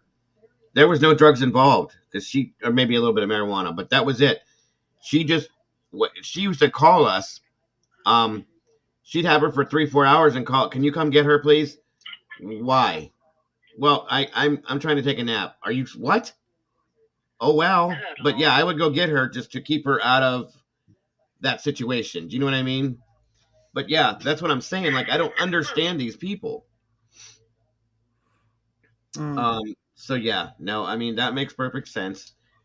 You couldn't handle you couldn't handle a baby being a baby. Well, she couldn't look at the situation what the babysitter said. They'd pay her the $30, and an hour or so call back and say, "Hey, can I borrow that $30 back to get the baby formula?" Mm-hmm. Oh, doesn't your boyfriend have a job? Yeah. He bringing money in? Why do you need the $30 back? Well, so she can go buy some more NyQuil. Oh.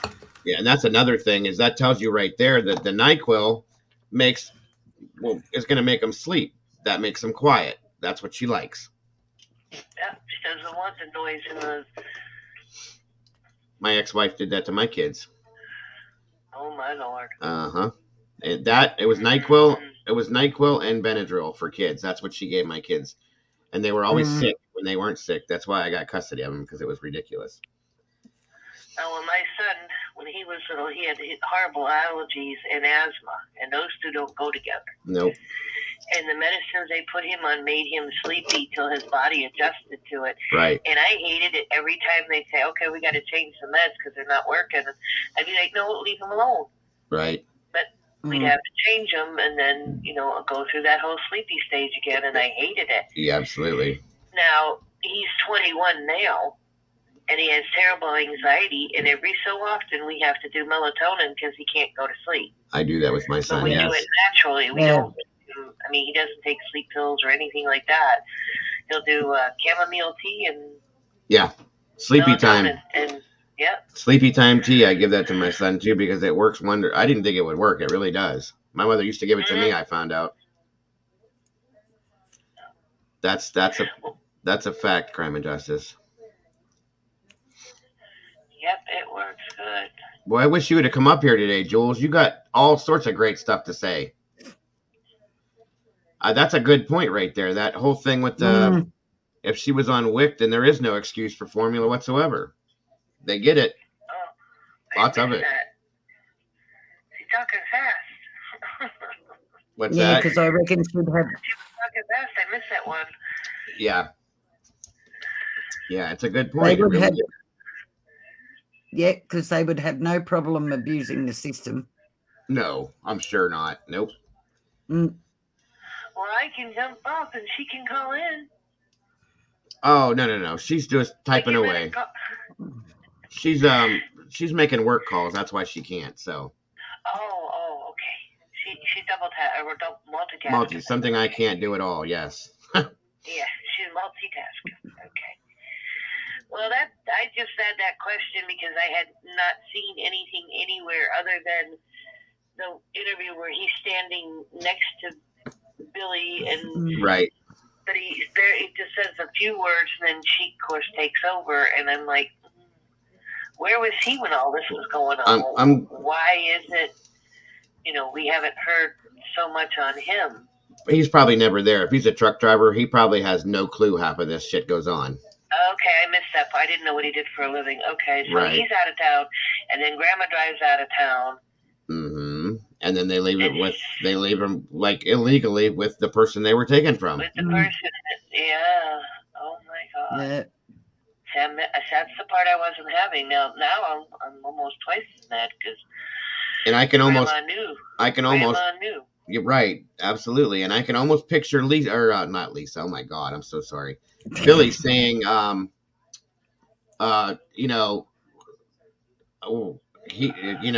he's out of town, and I got to go out of town and do this, and it's your time to stand up and be a mother. And I can see her, but I can't do it. I can't do it. Bullshit, tough shit. I'm gonna live my life and do what I got to do. Be the mother that you are, and I can see this happening. You know what I mean? Well, that's when she would have taken him over to the babysitter, whether they were working or not, and saying, Yep.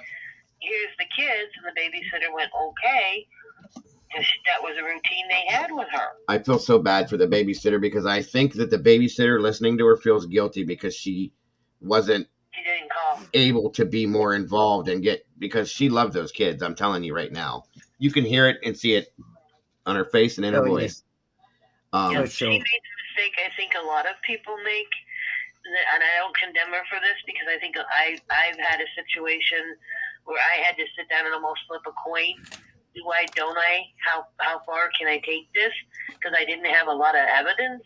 Mm-hmm. And I think she flipped that coin and said, I can't. What if I'm wrong? What if I didn't? What if And she hesitated and didn't make that call. And it happens. And I think it's eating her up now.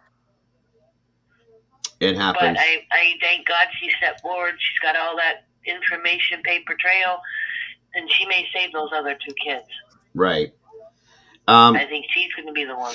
I'll be honest. I've seen situations that I've not liked and I've wanted to do something about, and I haven't because I didn't want to get involved. It's not my business in the past.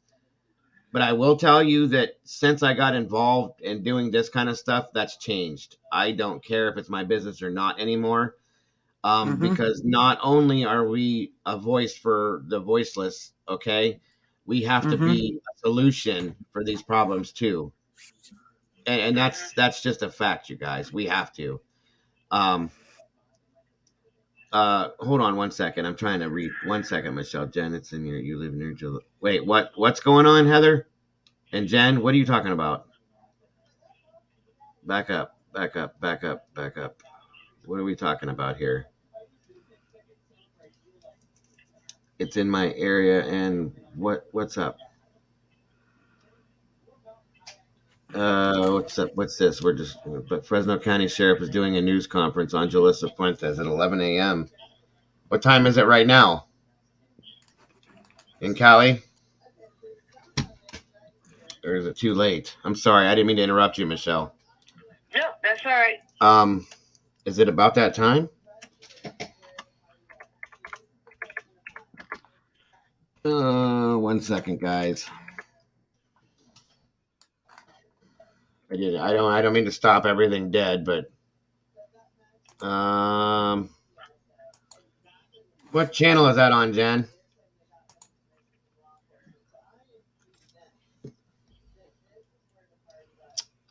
Or did I miss it already? It's 12:46 in Texas, so it's 10:46. About to be 15 minutes. Thank you, Jules. Does any channel 30? Okay, 1 second. 1 second, everybody. Sorry, I'm trying to multitask, and I don't do that very well at all. I'm learning, but I don't do very good.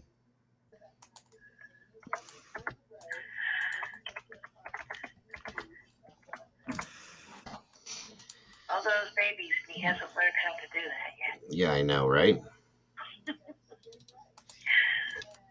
Let's see here. That's a dad thing, you know. Yes, I do. Let me see. We got what, 15 minutes yet? Okay. Yeah, it's 10:48 there. I'm going to jump off so you can do that, but before I leave, I've got to say, Lisa, I love your accent, and you have the most beautiful hair I've ever seen. Doesn't she? I was going to say that too, and I just didn't want to sound like a creeper. Thank you so much. That's really lovely of you. Thank you. Oh, it's the truth. And okay, I'm going to hop off so that if we need to go somewhere and check out the press report on there goes my brain, I told you. Jalissa? But everybody, yes, thank you. Absolutely. But everybody have a good time, and thank you for helping me find the answers that I was missing. But that's what we're here for. Within the next 24 to 48 hours, we have an answer. I agree. In and arrest. All right. Bye-bye, people. Love you. All right, Michelle. Thanks so much. Bye, have a great beautiful day. Take care. Bye-bye. Well, guys, that's off subject, yes, but it would be nice to have some kind of good. It'd be nice if it was good news. Yeah, it'd be great. Really great. Let me see something here. We got 15 minutes or 14 minutes still, so let me check something, guys. Where to go? All right, Texas. Let's see here. Who is this? I'm calling you back, Texas.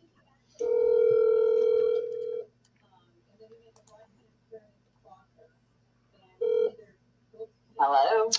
This is the Dago calling you back. How are you? I'm good. Who am I speaking with? Hi. Who am I speaking with? This is Denise. Denise. Good to talk to you, Denise. Thanks for calling in. Sorry. I was trying to say that I think the grandmother thinks because she took the daughter to court for child support, she had custody, but a custody award letter is totally different. It states what the kids are allowed to be around, what they're not. It states why they was taken away. It states a lot of answers. That's true. That is true. And all we're seeing is the child support. Just because the grandma took the mother to court does not mean she has child support. And when she did that eviction, handwritten eviction, she even evicted the kid because she knows she doesn't have the child support, she doesn't have custody, but she was awarded child support. Right. There's a big difference, and the state would not give her those kids with her record because of her kids being taken away and it being on record. Yeah, well, yeah, she's had a horrible. The safety issue is a big thing. But if we had the child support award letter, if she did take custody, we had that, it'd give a lot of answers if the mother's allowed to be with her, if the mother's not allowed to be with her, what the circumstances are, the stimulations for those babies, everything. How the protection is, everything's in that letter. Right. And it's a total different document. It's called a custody award letter. Okay. Not child support. Gotcha. And it's a total different scenario. It is really total different document. It tells why the kids were taken away. It tells who's allowed to be around the kids, who's not. If she's got to have supervised visitation, no contact order. It's got all that written in it. Oh, we don't see that. We don't have those answers. We only have child support. But I think because the mother took the daughter to court, she believes in her heart that she got awarded custody. A custody award letter is totally a different document. and it describes the reason why the kids got taken away in the first place. It describes everything, the circumstances of if the mother's allowed to be around them, if the dad's allowed to be around them. I mean, it describes everything. Okay, gotcha. There is nothing in that thing except for the grandmother got awarded child support, and she took her daughter to court. There is nothing else that says the stimulations of why, the what's, the how come, nothing. Mm-hmm. And that's the document we need to know. Right. That the grandmother actually got custody award letter, how and why of her kids were taken away, and it is still in the documents. And still on court records. And see, I find it hard to believe that she got actual custody. I think what you're saying is correct, because her background and her criminal record is horrifying. I mean, she did more things than she didn't do. And she got her kids back 3 times, and then got them taken away until they were adults. And then the kids and her got back together. Right, that's what I'm saying. Kids taken away more than one, and that don't get off your record. No, and they keep. In order to get that squashed, you have to go through an attorney. You have to do a lot. You have to get it expunged off your record, and records don't go away that easy. Well, some of them, even though if you pay a lot of money to go through attorneys, they will not still get that off your record if you was that horrible a person. And that's what I'm saying. Certain things cannot legally be expunged either. Some of the stuff she had on her record, I find it real hard to say that she got all of that taken care of. She's not Mother of the Year either. That's what I'm saying. If we have custody, it's called a custody award letter. Right. That describes why the why the kids got taken away. It describes the stimulation of if the mother's allowed to be around those kids, if there's no contact order, if what kind of orders and protections. It also describes who's allowed to be around the kids, the safety reasons. Right. The kids, who's not. Everything's in that. I mean, that discusses everything about the case. And sometimes it's like 10 pages. 1 second, Denise. Jen, Toasty, what are the call letters for that channel? It's channel 3, but is it KTVO or KCRA? Do you know the call letters for the station? There's a lot of them. Go ahead, finish up what you're saying, Denise. But yes, the award letter is what we need. That will explain so much answers. If the grandmother actually got the custody, or if the grandpa got the custody and the grandmother's not even supposed to be around them, if the grandmother is allowed to be around them, it will state if the brothers are allowed to be around them, it will state who all is allowed to be around them in that family. It will state everything. Okay. To protect those kids. Gotcha. But we don't have that letter. It's called a custody award protection letter. Gotcha. Not a child support order. Okay. Well. There's a big difference with the wording, and it's a total different document. Yeah, Because we don't even know if the brother is supposed to be around those kids. Right. He has a background. Right. Both brothers had background. Gotcha. We don't even know if the brother's supposed to be around those kids. We don't know if the boyfriend has a background or not. But I do know the boyfriend, we can't rule him out after his song from in January or February 21st when he wrote about kids disappearing and no one ever finding them. Mm-hmm. I agree. That itself, before this incident, is scary in itself. Okay. That's not even a laughing matter, and it's not a joking matter. No, not at all. And to sing about it and make a song about it, was it premeditated from the boyfriend? Right. Just making that song could make it premeditated. There's all kinds of stuff. He's not innocent by all means. I don't care who wants to get online and say he's innocent. Making a song about child disappearing and is wrong. Yeah. In so many ways. It's totally wrong. I agree. And that part, you cannot roll him out either. Nobody in that house can be rolled out. The grandma, the mom, I mean, the grandma wasn't there, yes, granted, but her actions when she got back hasn't been any better Right. for those kids. No. The grandpa's actions hasn't been any better. Nobody's actions been any better since the grandma and grandpa got back. I agree. Why aren't they trying to get flyers out? Why aren't they talking and trying to find this baby if they had no involvement?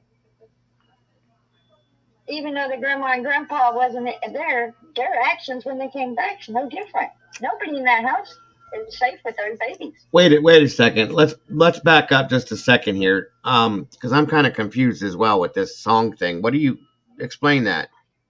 The boyfriend wrote a song, and they played it last night on Queen Bee's channel. And the boyfriend said, children go missing, and nobody ever finds them. And he's singing about it. What? That's Wow. in the song. Wow. You're kidding me. No, and it was written back February 21st is the date they said it was written. But he sings and makes a song, and it's his own handwriting, and it's his own song, and there's someone else singing the song with them, and they're talking about children going missing and no one ever finding them. February 21st. Yes. 8 months ago. Queen Bee had it on her channel last night and played it, and I'm telling you, there's something wrong when you're singing about kids going missing. But that almost makes me the premeditation scenario now. Yes, that's what I'm saying. It was premeditated because he made that song in February, and then here it is that they got the mom took the daughter to court for child support, and then she got awarded it, and now this baby's missing. Yeah, we're gonna. He's dead. I don't want to say he's dead because I'm praying he's alive. But this baby is nowhere to be found, and it's been too long. We're gonna have to look into that. This baby is not old enough to go days without eating. No, you're right. Absolutely. So the only thing honestly, what I could hope for, and this is the absolute very best case scenario, is that child walked out that front door, and a good Samaritan picked him up and is taking care of him and feeding him, and he's probably safer there anyway. That's what we can pray and hope for. Yeah. But the signs ain't showing that. The signs are showing the adults know something for not looking for this child. I agree. Not wanting help to find this child. I agree. I mean, I hate to say that because of what I just went through. I got no answers, even though I waited 2 years, 2 months, and 22 days for justice. I got no answers. Right. We got none of those. Why? What? How come? Which fatal wound? Nothing. There is nothing. All we got told is he fell through the system. Should have never been open family businesses because we had 9 assault victims before us. Unbelievable. There was no reasoning. There was no answers. No. None. So everything that was said in court, other than the drug that he tried to drug my man with that was found in the system, was a plant that came from Holland and we have no testing for. There's nothing else that we don't know that the newspapers didn't say, that they didn't advertise everywhere. No answers. Right. I mean, the system failed. And until we fix the system's always going to fail. Until we fix the protocols for these officers, the system's always going to fail. Protocols they have to follow. They have certain rules they have to follow, and the system failed. I agree. I absolutely agree. The system is going to keep failing these kids until it's fixed. We got to fix the system before we can fix the actual price. 100%. We don't need to make the new laws. We need to fix the system we got. Absolutely. Absolutely. It's not enough. And what the damage I don't is see it already happening because nobody's working on the system to And fix it. They're wanting to unseasonably make new warm laws that continues don't for make yet no another sense day because we across already the got Central laws Valley, in place but we do that have are a break similar in to the that same law 90s coming for that us. mean the I'll let same you know thing. when that's going to They're happen just worded in different. just a minute. Right. They're making the same law over and over, just worded differently. The system failed us because the guy had 9 assault charges. Good Tuesday When morning. in I'm Kim Texas, Stevens. And I'm 3 Jim Della Vega. assault Thank you for joining me. records she All right, gave well, him let's life. find out more Yeah. about that warm Instead, October weather. and that was Justin? all assault Yeah, with how deadly about that, weapons. huh? So, Oh. yeah, it still feels a Instead, little like summer. Going to be more of he the same has for us 9. today. There's We have a little 9 bit of a other break victims heading besides our way. us. I'll let you know He more had about that in changed. just a God, few I'm here. so But sorry. today, here's There's what you're 9 looking other at with your day victims. planner. And they 74 all degrees was at 10 always a.m. dead. there at noon, He beat 82, down and by and 5 stabbed p.m., down and 91 did degrees, and everything plenty of to keep sunshine them. for us all day And they're long just like across the Central us. Valley. So We here's don't what's want to going walk on. the Obviously, high streets. pressure still keeping us We nice can't and talk toasty about the here. We images. do have a We little bit of a can't low talk to pressure people because system they want here to know brewing in the south. That's how going to bring some come. rain to What Southern happened? California today, but also we could see it in the Right. South Valley, their extreme Right. South Valley, that is. There's Kern nothing. County Mountains and There's Desert no expect answers of the some rain fatal today. So winds. Which headed one's that killed way, them? There's no you answers to might want to be nothing. mindful No. All we got that. to see Let's was take a look at your 49 temperatures around the damn rest of the valley images, here. and Really it right around stayed up 90 there here for again. 4 days. Merced 90 today. Fresno area, same as That's yesterday, so 91. that's horrible. Hanford in the I'm South so Valley, sorry, also 90. Denise. 50s for your overnight lows So tonight. sorry. Coming up next, we're going to get a look at the next 3 And days and then see how much you don't want to talk things are about going the to get for images us. Yeah. because you don't want to install that in someone else's head. No, absolutely not. On the search to Okay, find the Denise, Selma woman hold joins on us one from moment here. This is Fresno the County Sheriff Margaret Mims and Selma Police Chief Rudy Alvarez are holding a press in the conference at video. 11 this morning. They are not giving any more information aside from that. Fuentes disappeared 2 months ago, sparking a desperate valley search for her. The 22-year-old was last seen on August 7th leaving an AM/PM on Highway 43 and Nebraska Avenue. The authorities say she tried calling her sister just before she went to the AM/PM and again twice around 5:30, but her sister was asleep. The store owner says he gave police surveillance video showing Fuentes leaving around 4 a.m. That was the last time anyone saw her. Her family got so much needed extra help back in August from volunteer dive teams, adventurers with purpose, took up the search around Pine Flat Lake. That's where her phone was last seen. The group says they cleared that area off the list of places after a 3-day search. To keep up with the very latest updates, stay with us here and head over to our social media channels. We'll be streaming this morning's press conference live on Facebook and on our website, knph.com. The man accused of kidnapping Okay, so and that's killing not the it Merced then? family now has until Thursday to find an attorney. Jesus Salgado made Okay, hold on, Don't think guys. so. Okay. Definitely don't think so. The thing that came out of this is I know he can never tear up another family. And that's positively it right there, For the Denise. 35 years, but because he has 2 enhanced charges, because he only went to prison long enough to get a number and get out and do it again and go back and finish his time for a year. He only got served a year and serve another 6 months, get out and keep doing it. And he committed crimes in our area for 35 years. Right. He has 19 priors, and 9 of them is assault with deadly weapons. That's horrible. So I can say we honestly got a serial killer off the street in the making, because that's what they called him in court. No, yeah, absolutely. But that he slid through the system, and he should have never been able to attack another person after 3. Right. That's all we got told in court. But that doesn't bring shame back, but No. like I said, the Bible verse that helps me is God says, "What no greater love than a man lay down his life for another friend," and that helps me daily. And then Jeremiah 33:3, call unto me and I'll answer thee, helps me daily. Right. And that's God's phone number. That's the only 2 things that I thought was my forgiveness throughout this. Mm-hmm. And in the Bible, forgiveness is the hardest lesson in the Bible. I will tell y'all this straight out. The reason why is because it's hard for a lot of people to forgive themselves, much less others. Right. But when I prayed for 2 years, 2 months, and 22 days, Lord, don't let me lose my faith out of this. And when I got to say my impact statement, nothing evil I had written down came out. It was all godly. I got to tell this man that the devil's got him by the fucking balls. And until he finds the Lord, he's the lost soul. And it's his type of people we got to pray for, because they're the lost soul. Because I'm not losing my faith. Right. No, absolutely not. And I gotta tell him this in court. And like I said, I don't remember everything I said, but I do know when we started, there was only 13 officers in court. By the time it was said and done, Right. there was 27. And by the time it was said and done, I looked around and I thought, I better shut up because I'm going to go to jail if I keep talking. Yeah. But I was the only one out of the family, out of Shane's side of the family, that knows both sides. Shane loved this man. We had met him by Shane couldn't hold down a 40-hour job. But he was an electrician with an electrician license. He was a handyman. And Shane would find these odd jobs for us to do, and we'd have buddies.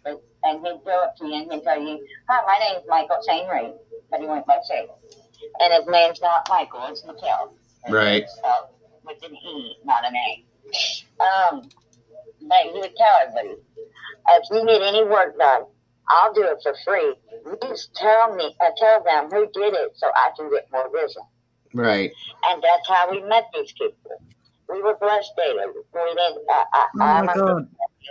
And he couldn't hold down a 40-hour job because his fights with himself.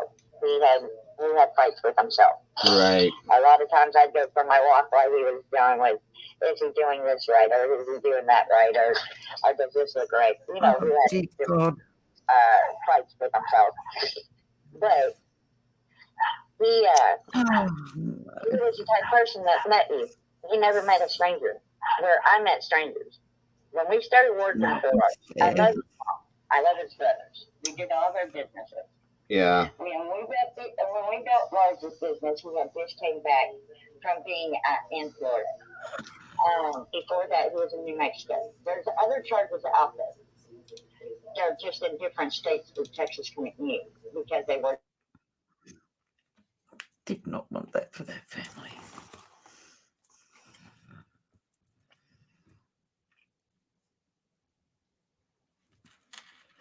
Not done. Right. On their deathbed. One of the guys that got brutally injured, we met after trial. He came up to Papa Joe's tattoo shop to get a tattoo, and he was left brain dead.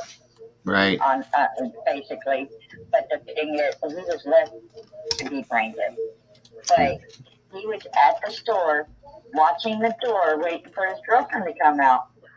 Lars was parked next to him, and Lars thought he was staring at him, picked up a tire and out of the back.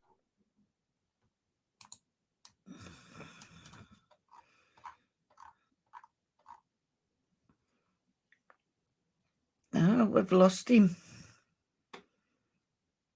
Oh, my heart is breaking for Jalissa's family. Did not want that for them.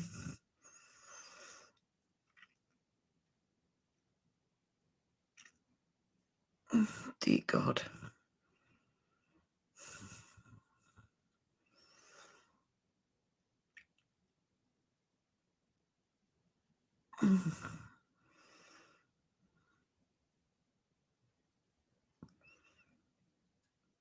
Dear God.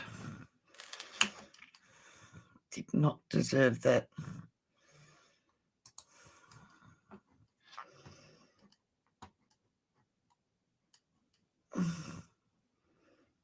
It's not fair.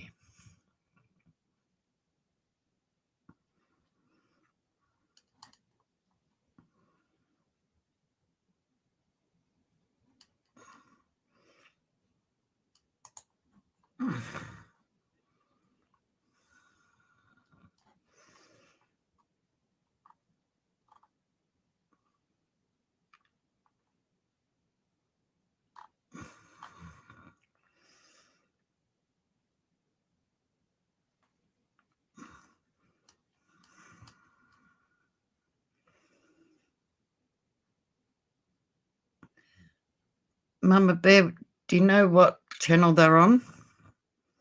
Sorry, love.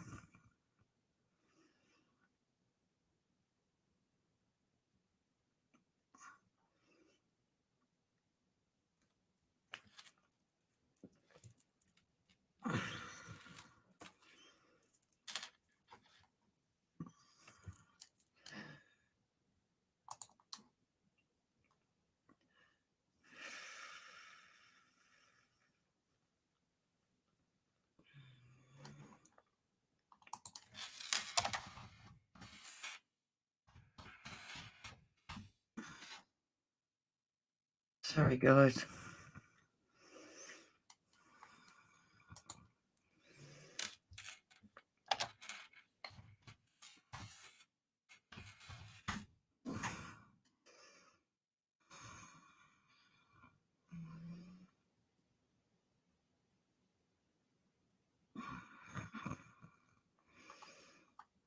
I am trying to find it. Sorry.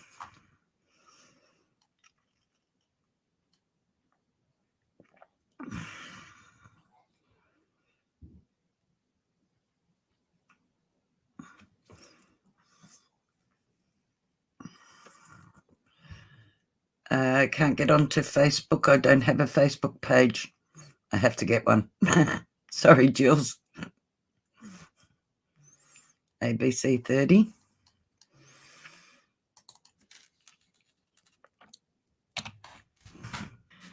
It's Dago. Where'd you go?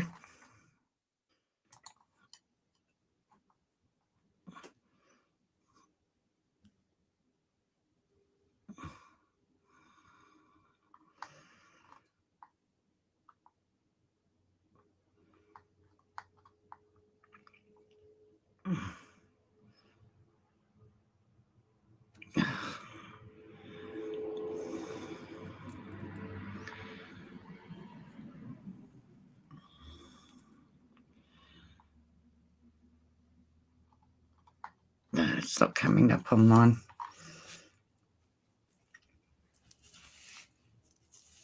I know, how nice of him. Just to put me in a panic.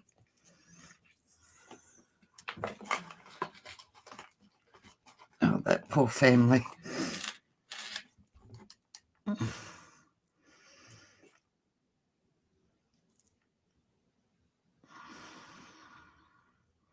I hope he comes back.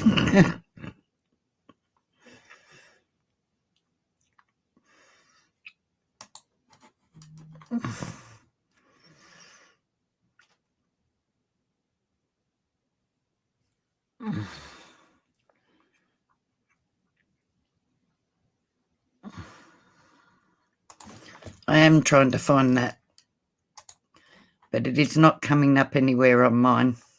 Sorry.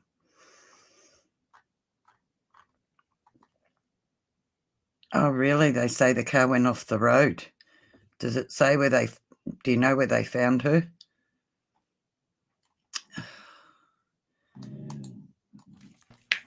There we go. Hello? Oh, welcome back. Yeah, my screen just dropped. I have no idea what the hell happened, but I'm back. Sorry, guys. I think Thank my you for internet. that. Okay, so do we have any idea where this is at? That press conference or anything?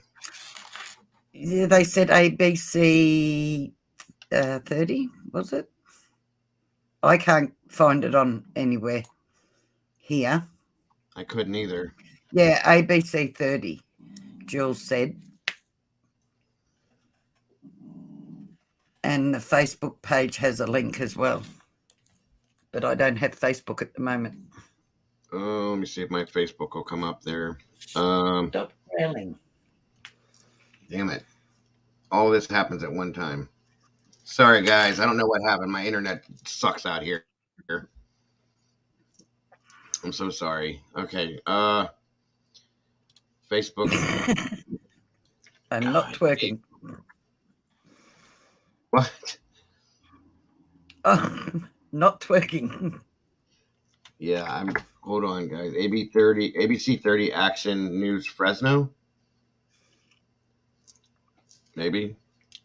Yeah, maybe. My heart is breaking for that family.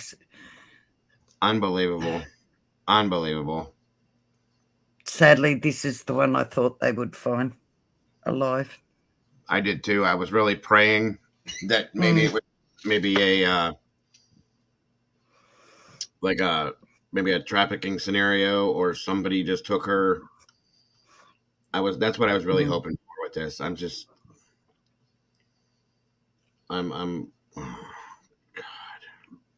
Apparently she ran off the road. Wait, what? Out by the Pine Flats, she went off a 250-foot cliff. Oh, dear God. Oh, my God. Is it on ABC 30 website? Okay, hold on a minute. Does anybody have a link? ABC 30. Damn it, guys, I'm trying. I'm trying. Fresno Sheriff Office on Facebook. But it's cutting in and out according to Crime and Justice.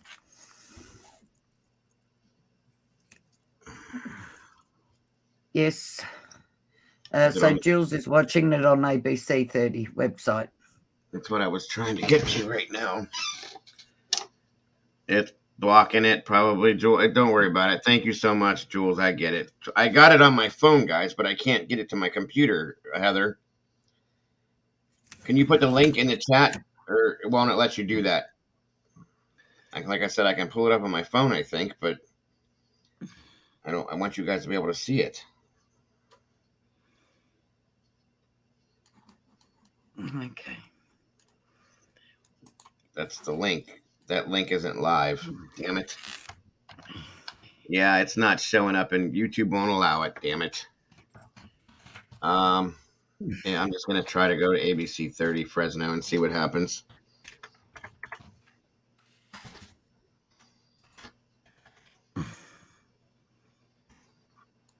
Unbelievable. I was so hoping.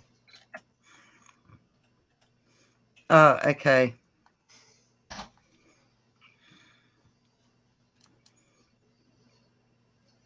I've got it.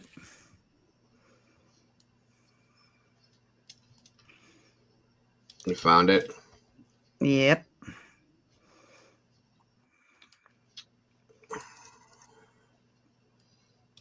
It won't let me click on it in the chat either, Heather. Can I? Oh, wait a minute.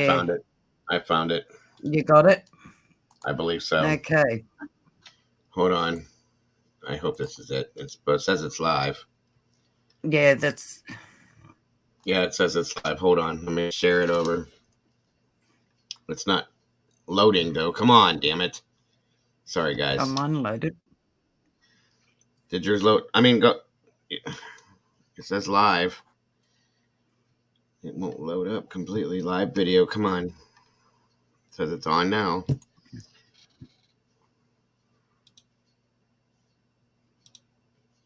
Damn internet. That's what it is. It's my damn internet.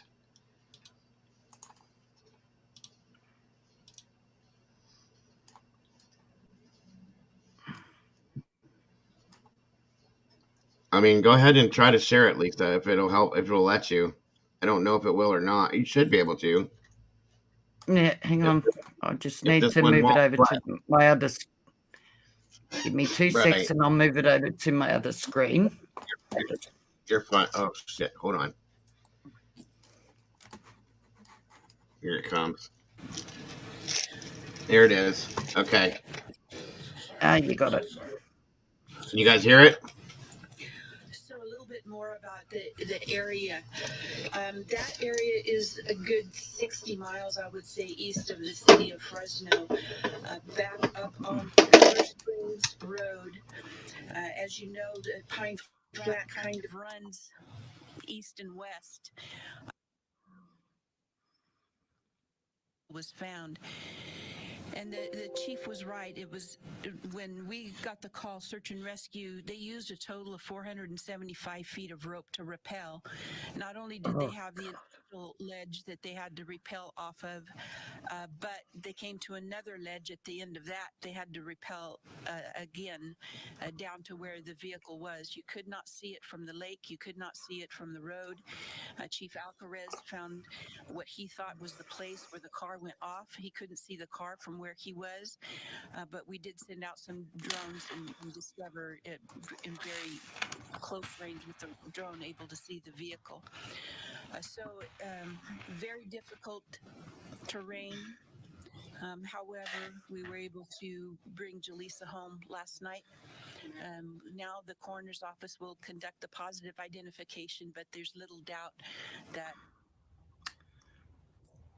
Any questions? You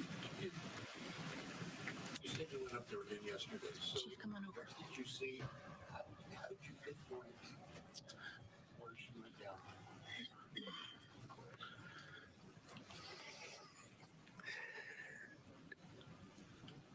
You know, our staff, we put enormous amount of pressure on them. Their caseloads are huge. The search and rescue. I don't even know how many cases they've had this year. I've got a fresh set of eyes, a lot of police instinct, and a little bit of faith and prayer. And I just got lucky. And sometimes luck is all you need. And I just got lucky. I tried to be very poignant with where I pulled over on the side of the road and kind of look for areas that if a car did go off the side of the road, that it would be highly likely that it would be masked with the foliage and the terrain. And the last area that I checked was the perfect area, and that's where we found this Fuentes. So I just got lucky. Was this at a bend in the road? It is exactly a bend in the road at one of the probably higher points of the roadway that traverses through Pine Flat. Do we think that the collision happened Saturday night or early Monday morning? Yes, absolutely. Yeah. And again, the CHP will be working with the family to compile more data from the vehicle itself as the Highway Patrol starts that portion of the investigation. And is this close to where the cell phone tower is, where the ping board? I don't have exact coordinates right now, so we'll again, like any case, we'll sit down, we'll debrief it, and determine, how we decipher the data. Investigators know why in that area at that time. It's my understanding that Ms. Fuentes really enjoyed the Pine Flat area, and anybody that goes up there, it's a beautiful place. It really is. It's gorgeous. And I think my best bet, she just went for a drive. Kind of like what I did yesterday. Just wanted to go for a drive. Chief, when you went to this last spot, what did you find? Any evidence on the side? Did you see anything when you were looking that might have put you to look down? Just it's obviously the whole area is dried up right now. There's a lot of heavy brush. There were some tire tracks that you really can't see until you get out of the car and actually you're actually on top of it, and that's kind of what keyed me off and started to spend more time in that area. They look like they just went to nowhere. Yeah. Yes. And again, the Highway Patrol is going to have a much more impressive explanation, much more detailed as they conduct their investigation. Do we believe drugs or alcohol might play a factor? It would be improper for me to speculate. Yeah. Sheriff, I see the emotion on your face. I mean, it's good to have this closure, but that's a very heartbreaking update. Can you speak to that? Whenever law enforcement get these kind of reports, we're always hopeful. We're always hopeful, always optimistic that we can bring a family member back to a family whole and intact, and it's a good ending. But it's not always, it doesn't always happen. And it's heartbreaking, not only for the family when you see their pain, but it's heartbreaking for law enforcement when we work so very hard to try and have the best possible outcome. We can only imagine what it feels like for the family. We know what it feels like for us when we try so hard. We train for this, to be in the difficult places and difficult terrain. But still, it's heartbreaking that we cannot always have a happy ending to these stories. But what we are able to do is at least have an ending for the family so that they know as much as we can possibly gather information for them to know that we tried our best. And again, kudos to Chief Alcarez, because it was above and beyond for him to have that feeling of needing to take a drive yesterday and ending up where he did and ending up calling us saying, I can't see it, but it could be here. And he was right. We're grateful that we were able to bring, at least to this point, to the family that we have Jaleesa, and they're going to be able to have her where they want her now at peace.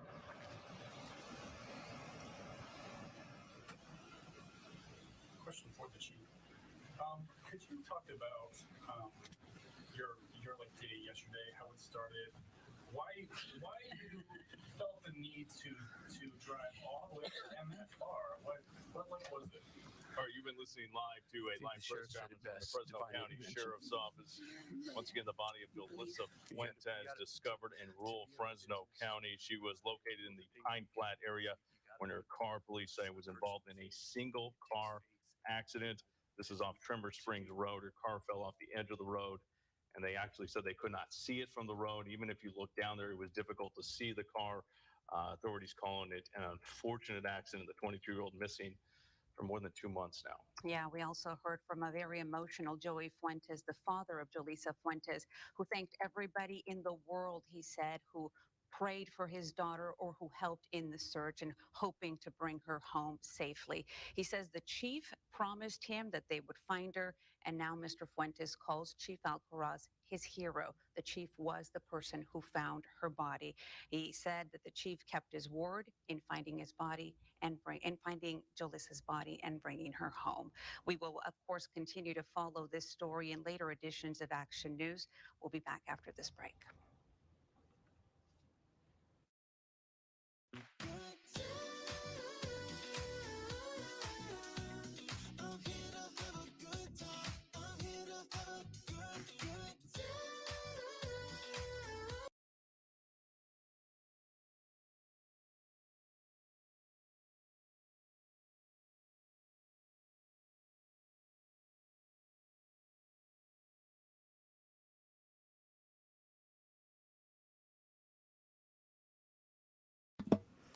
Oh, you guys, I'm going to ask you guys if we can have a moment of silence, please, for Jaleesa, and pray that she rests in peace. Mm-hmm.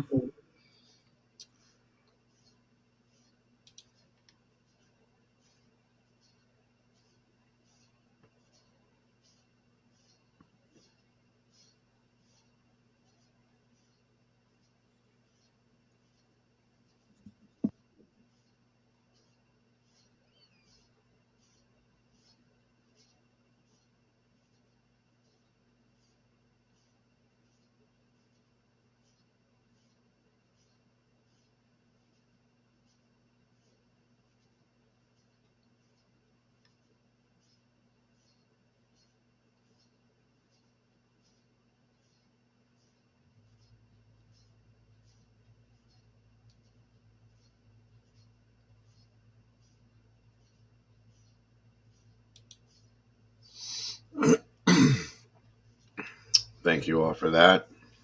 I don't know what to say. No. This case has been a rough one.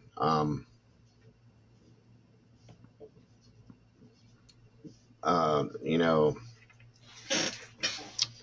Doug from No Thanks, you guys know who he is very close to this one. He was close to the family.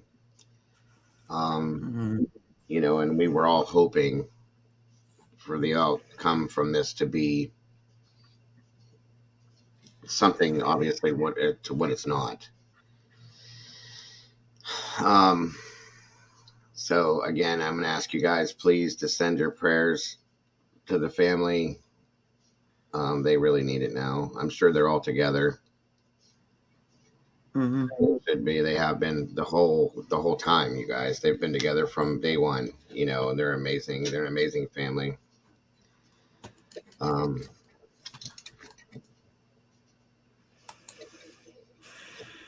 So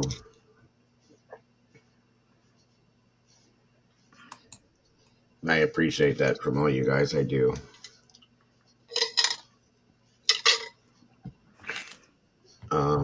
And I just hope that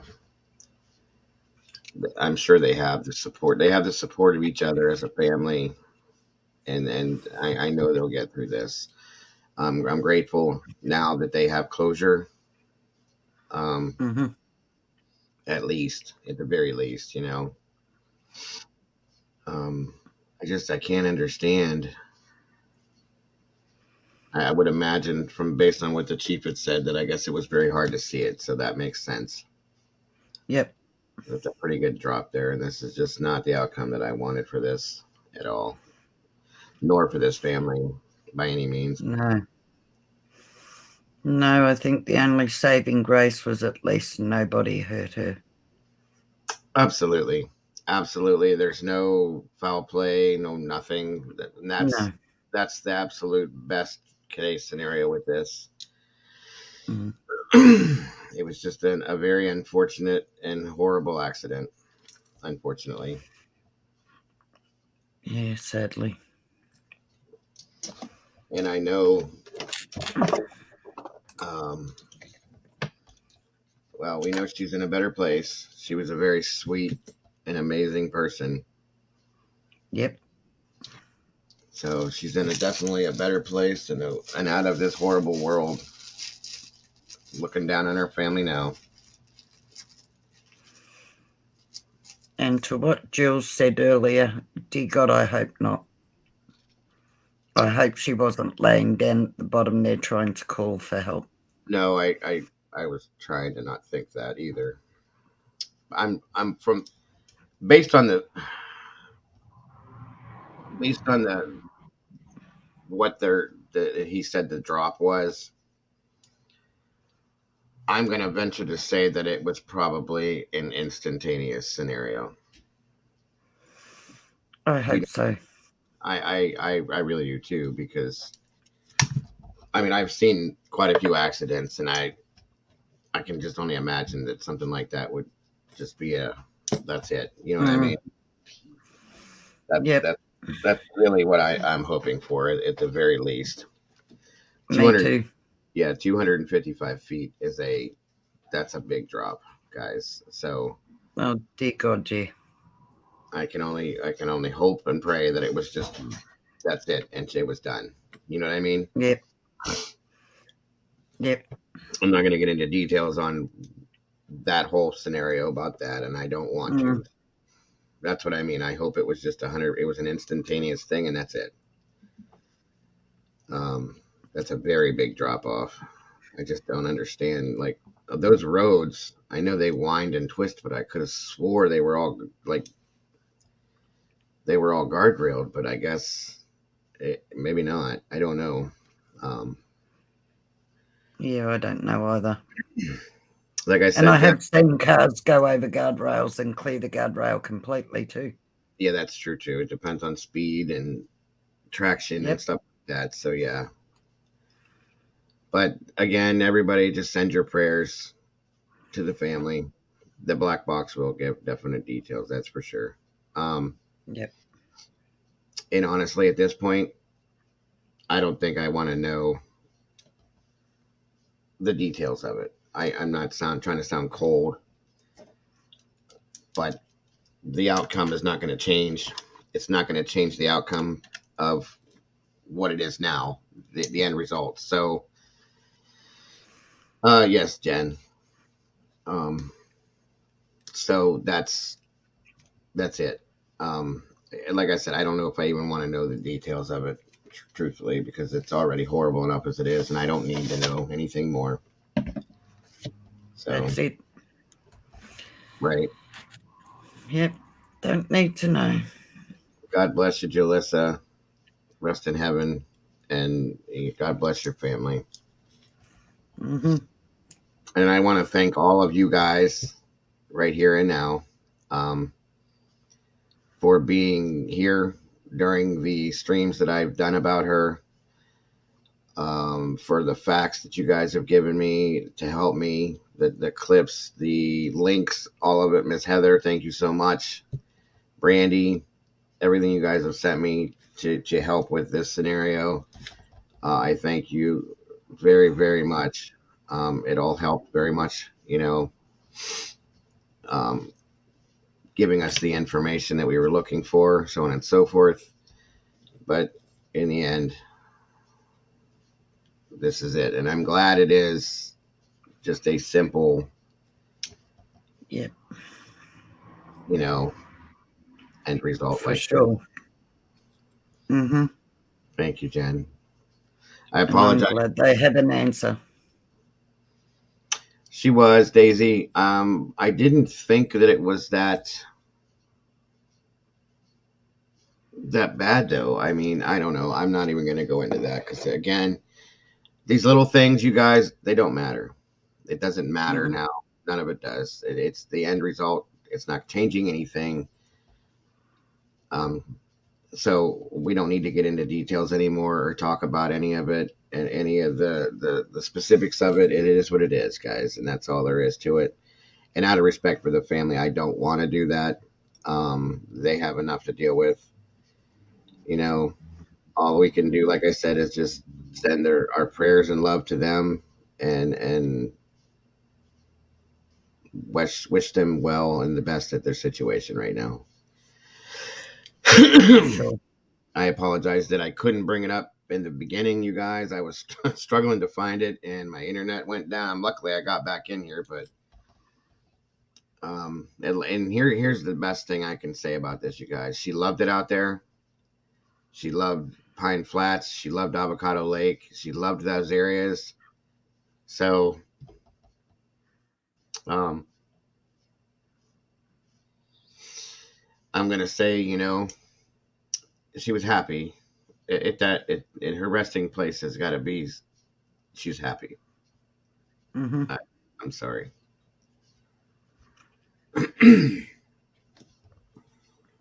So, all right, you guys. We've been going for quite a while today. I didn't even realize how long I've been up, but been quite a while. At this point, though, I think I'm going to go ahead and bring it down and move on with what I got to do today. But thank you guys, every one of you guys, for being here. Miss Lisa, thank you so much for being up here with me. I appreciate you so much. You're very welcome. Thank you for having me. Absolutely. And I'll just give my love and to everybody here. Thank you, guys. Take care. Absolutely. So much. We'll see you soon. And thank you again for the super chats. Very much appreciated. All you guys have a great rest of your day. And I know I still owe you a dance, but I don't think it's very appropriate right now. So I promise you guys it's coming.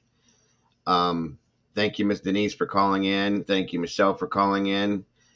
Moderators, I really appreciate what you've done today. You guys have done a great job. Everybody else, thank you so much for the super chats. Any donations that were made, thank you so much. As always, I probably will see.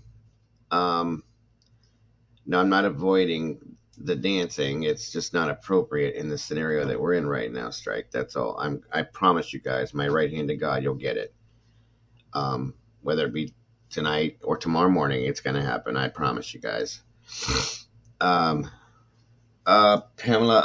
I don't know if I did or if I didn't. 1 second. Let me check real quick before I go. I'm sure I did. Yes, Miss Holly, we did make it to 1,000. 1 second, guys. Let me check real quick. Sorry, everybody.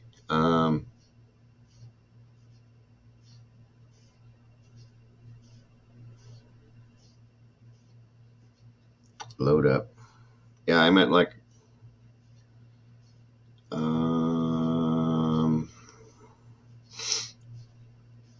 don't know if I got it yet or not.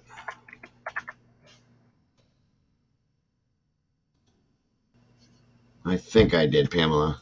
I will check that out for sure. Thank you so much for that. And again, guys,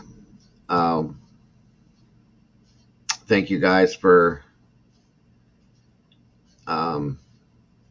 just for being here, the support and everything that you guys have done during this case. I love you guys to death. All you guys, thank you so much for being here today, for helping me, what you've done for my channel, as always. Yes, and if you guys do go over from Doug's channel, make sure you guys definitely show him some love and support. This is going to hurt him. So I appreciate that too. Hopefully I may see you guys over there if he does go live. The rest of you guys, again, have the best day you possibly can. Enjoy the rest of your day the best you can. I'm sorry, guys, I'm a little out of it. And don't forget, you guys, to love yourselves and love each other, and squeeze your loved ones a little bit harder today. If we could do that, again, guys, on the way out, go ahead and type hashtag rest in peace, Jalissa, please. I would appreciate that once again.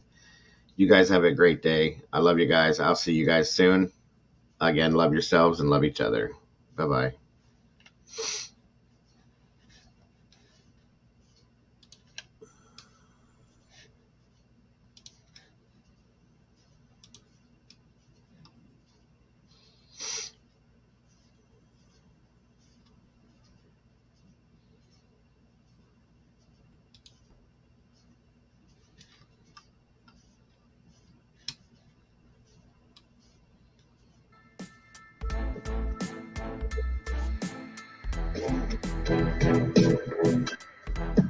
Okay.